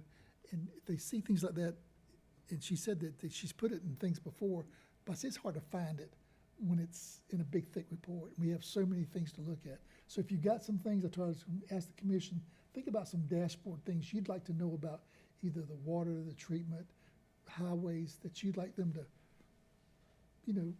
on the front page, in 30 seconds, you can get a good dashboard of what's going on. Think about it, okay? Two things, are we any further along with taking over the roads over in Cypress Lakes? We are waiting, last I heard, and Jonathan, you may have an update, we were waiting on them to get us the information. We provided them with all the information they requested, and they had to get back to us. Yeah, that's correct. I'm still waiting to hear back from the HOA representative. So we've given them, criteria for analyzing, to adopt what's there, and Maybe reach out, I know HOAs turn over pretty regular, I don't know if. Yeah, Has it been recent, Leonard? I mean, is that? it's been a couple months since I've heard anything, and he said that he was gonna talk with the board and get back with me, and so I'll follow back up to see where we're at. I don't know if anybody else had problems. I sent something to Tim and Marie about the dump fees. There was an issue over there. Somebody said the scales were incorrect. I've had, most people seem positive, but, Atlantic Waste is in charge of that whole operation, correct? Yes, and, go ahead. So there was an issue with the machine seems to be down, they're taking cash. I would suspect that's gonna cause problems, but that's Ben's problem, that isn't our problem. But as far as the scales being calibrated, how often is that done? Since we've moved Griffin over to sanitation, that's been one of his big projects. So now he has the scales calibrated on a regular basis. One of the things that wasn't there was you couldn't visibly see what the scales were reading. Okay. They put a digital readout there so residents can see it. So the scales are regularly calibrated and they can visibly see. The other problem was what was preventing them from taking credit cards is inconsistent internet access out there.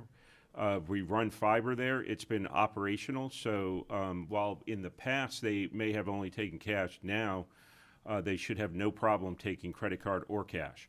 So I think some of the comments that we saw were really folks who had previously been there and complained about them only taking cash, but that's not the case anymore. Is the scale calibration posted like in an elevator? It shows when the inspection's done, so the public can see that? Yeah. It is posted? Okay. Yeah, I think we hire Sizen to do the report, and I think they mark it on there to let folks know. Okay. I just saw that and I was like, good grief, it's crazy. Because it looks like they stormed in the office. I don't know if maybe they need to have a window there and lock the office with a disgruntled customer, going in there on them. I mean, that kind of surprised me. I don't know how it operates over there, but. Yeah, and I think there was also some confusion about out-of-county waste being brought there, and. Well, it's Griffin County. Right, and so we're looking into that, what it says in the agreement. Ultimately, it's up to Atlantic Waste to enforce that. But if it's, if we're not obligated to take the waste from outside the county, then they should be able to tell them no. Right. Well, that's odd that it was somebody from Well, out I of agree county. with that, but it's a claiming it. transfer station. What's it costing us? Because we don't pay for that service, do we? No, that's the thing. That's why it's really up to Atlantic Waste, Yeah. right? We don't. If they were putting it in our landfill, I would agree, but if it's just transferred and somebody wants to Right, they're charging. transfer it, Yeah. didn't I bother, didn't, like I didn't said, bother it was me. just a big post and a bunch of comments and. Other than that, that's it. Anything? Two things. Tim, we've already talked about the bad curve on Courthouse. I know we're going to look at that. I wanted to see if you were okay with me reaching out to Dustin Branham, the area engineer for DOT, just to ask him what our options may be. The intersection that I mentioned earlier in our previous meeting, the intersection of Clio Kildare and 119, that's a long straightaway. Within the last year, I know of one fatality there. I think it might have been two, but there's been some other wrecks there as well. I don't know if there's something we can do like oncoming intersection with a blinking light like we put out on 21 there by McCall. But I may just reach out to him and just, I don't know, just see what kind of options we may have. Just have a conversation. And we can have, I can have Jonathan kind of check it out and see what kind of recommendations they can give them on that, obviously. Well, I just didn't know if that would have to go through GDOT. I know they're real touchy on their right-of-way, so. Yes and no. Okay. It depends where the improvements are, so it has to go through their process even if we're paying for it.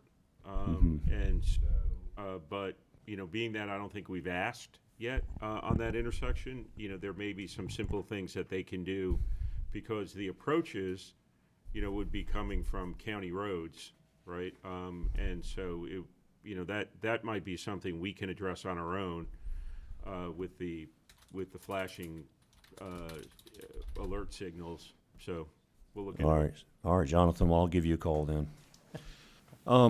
The other thing, I received an award on the county's behalf last Thursday. Went down to the Jekyll Island Convention Center.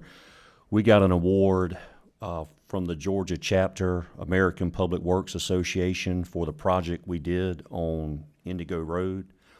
It is the 2024 Project of the Year Award for small cities, rural counties, presented to the FDR with Engineered Emulsion, Effingham County.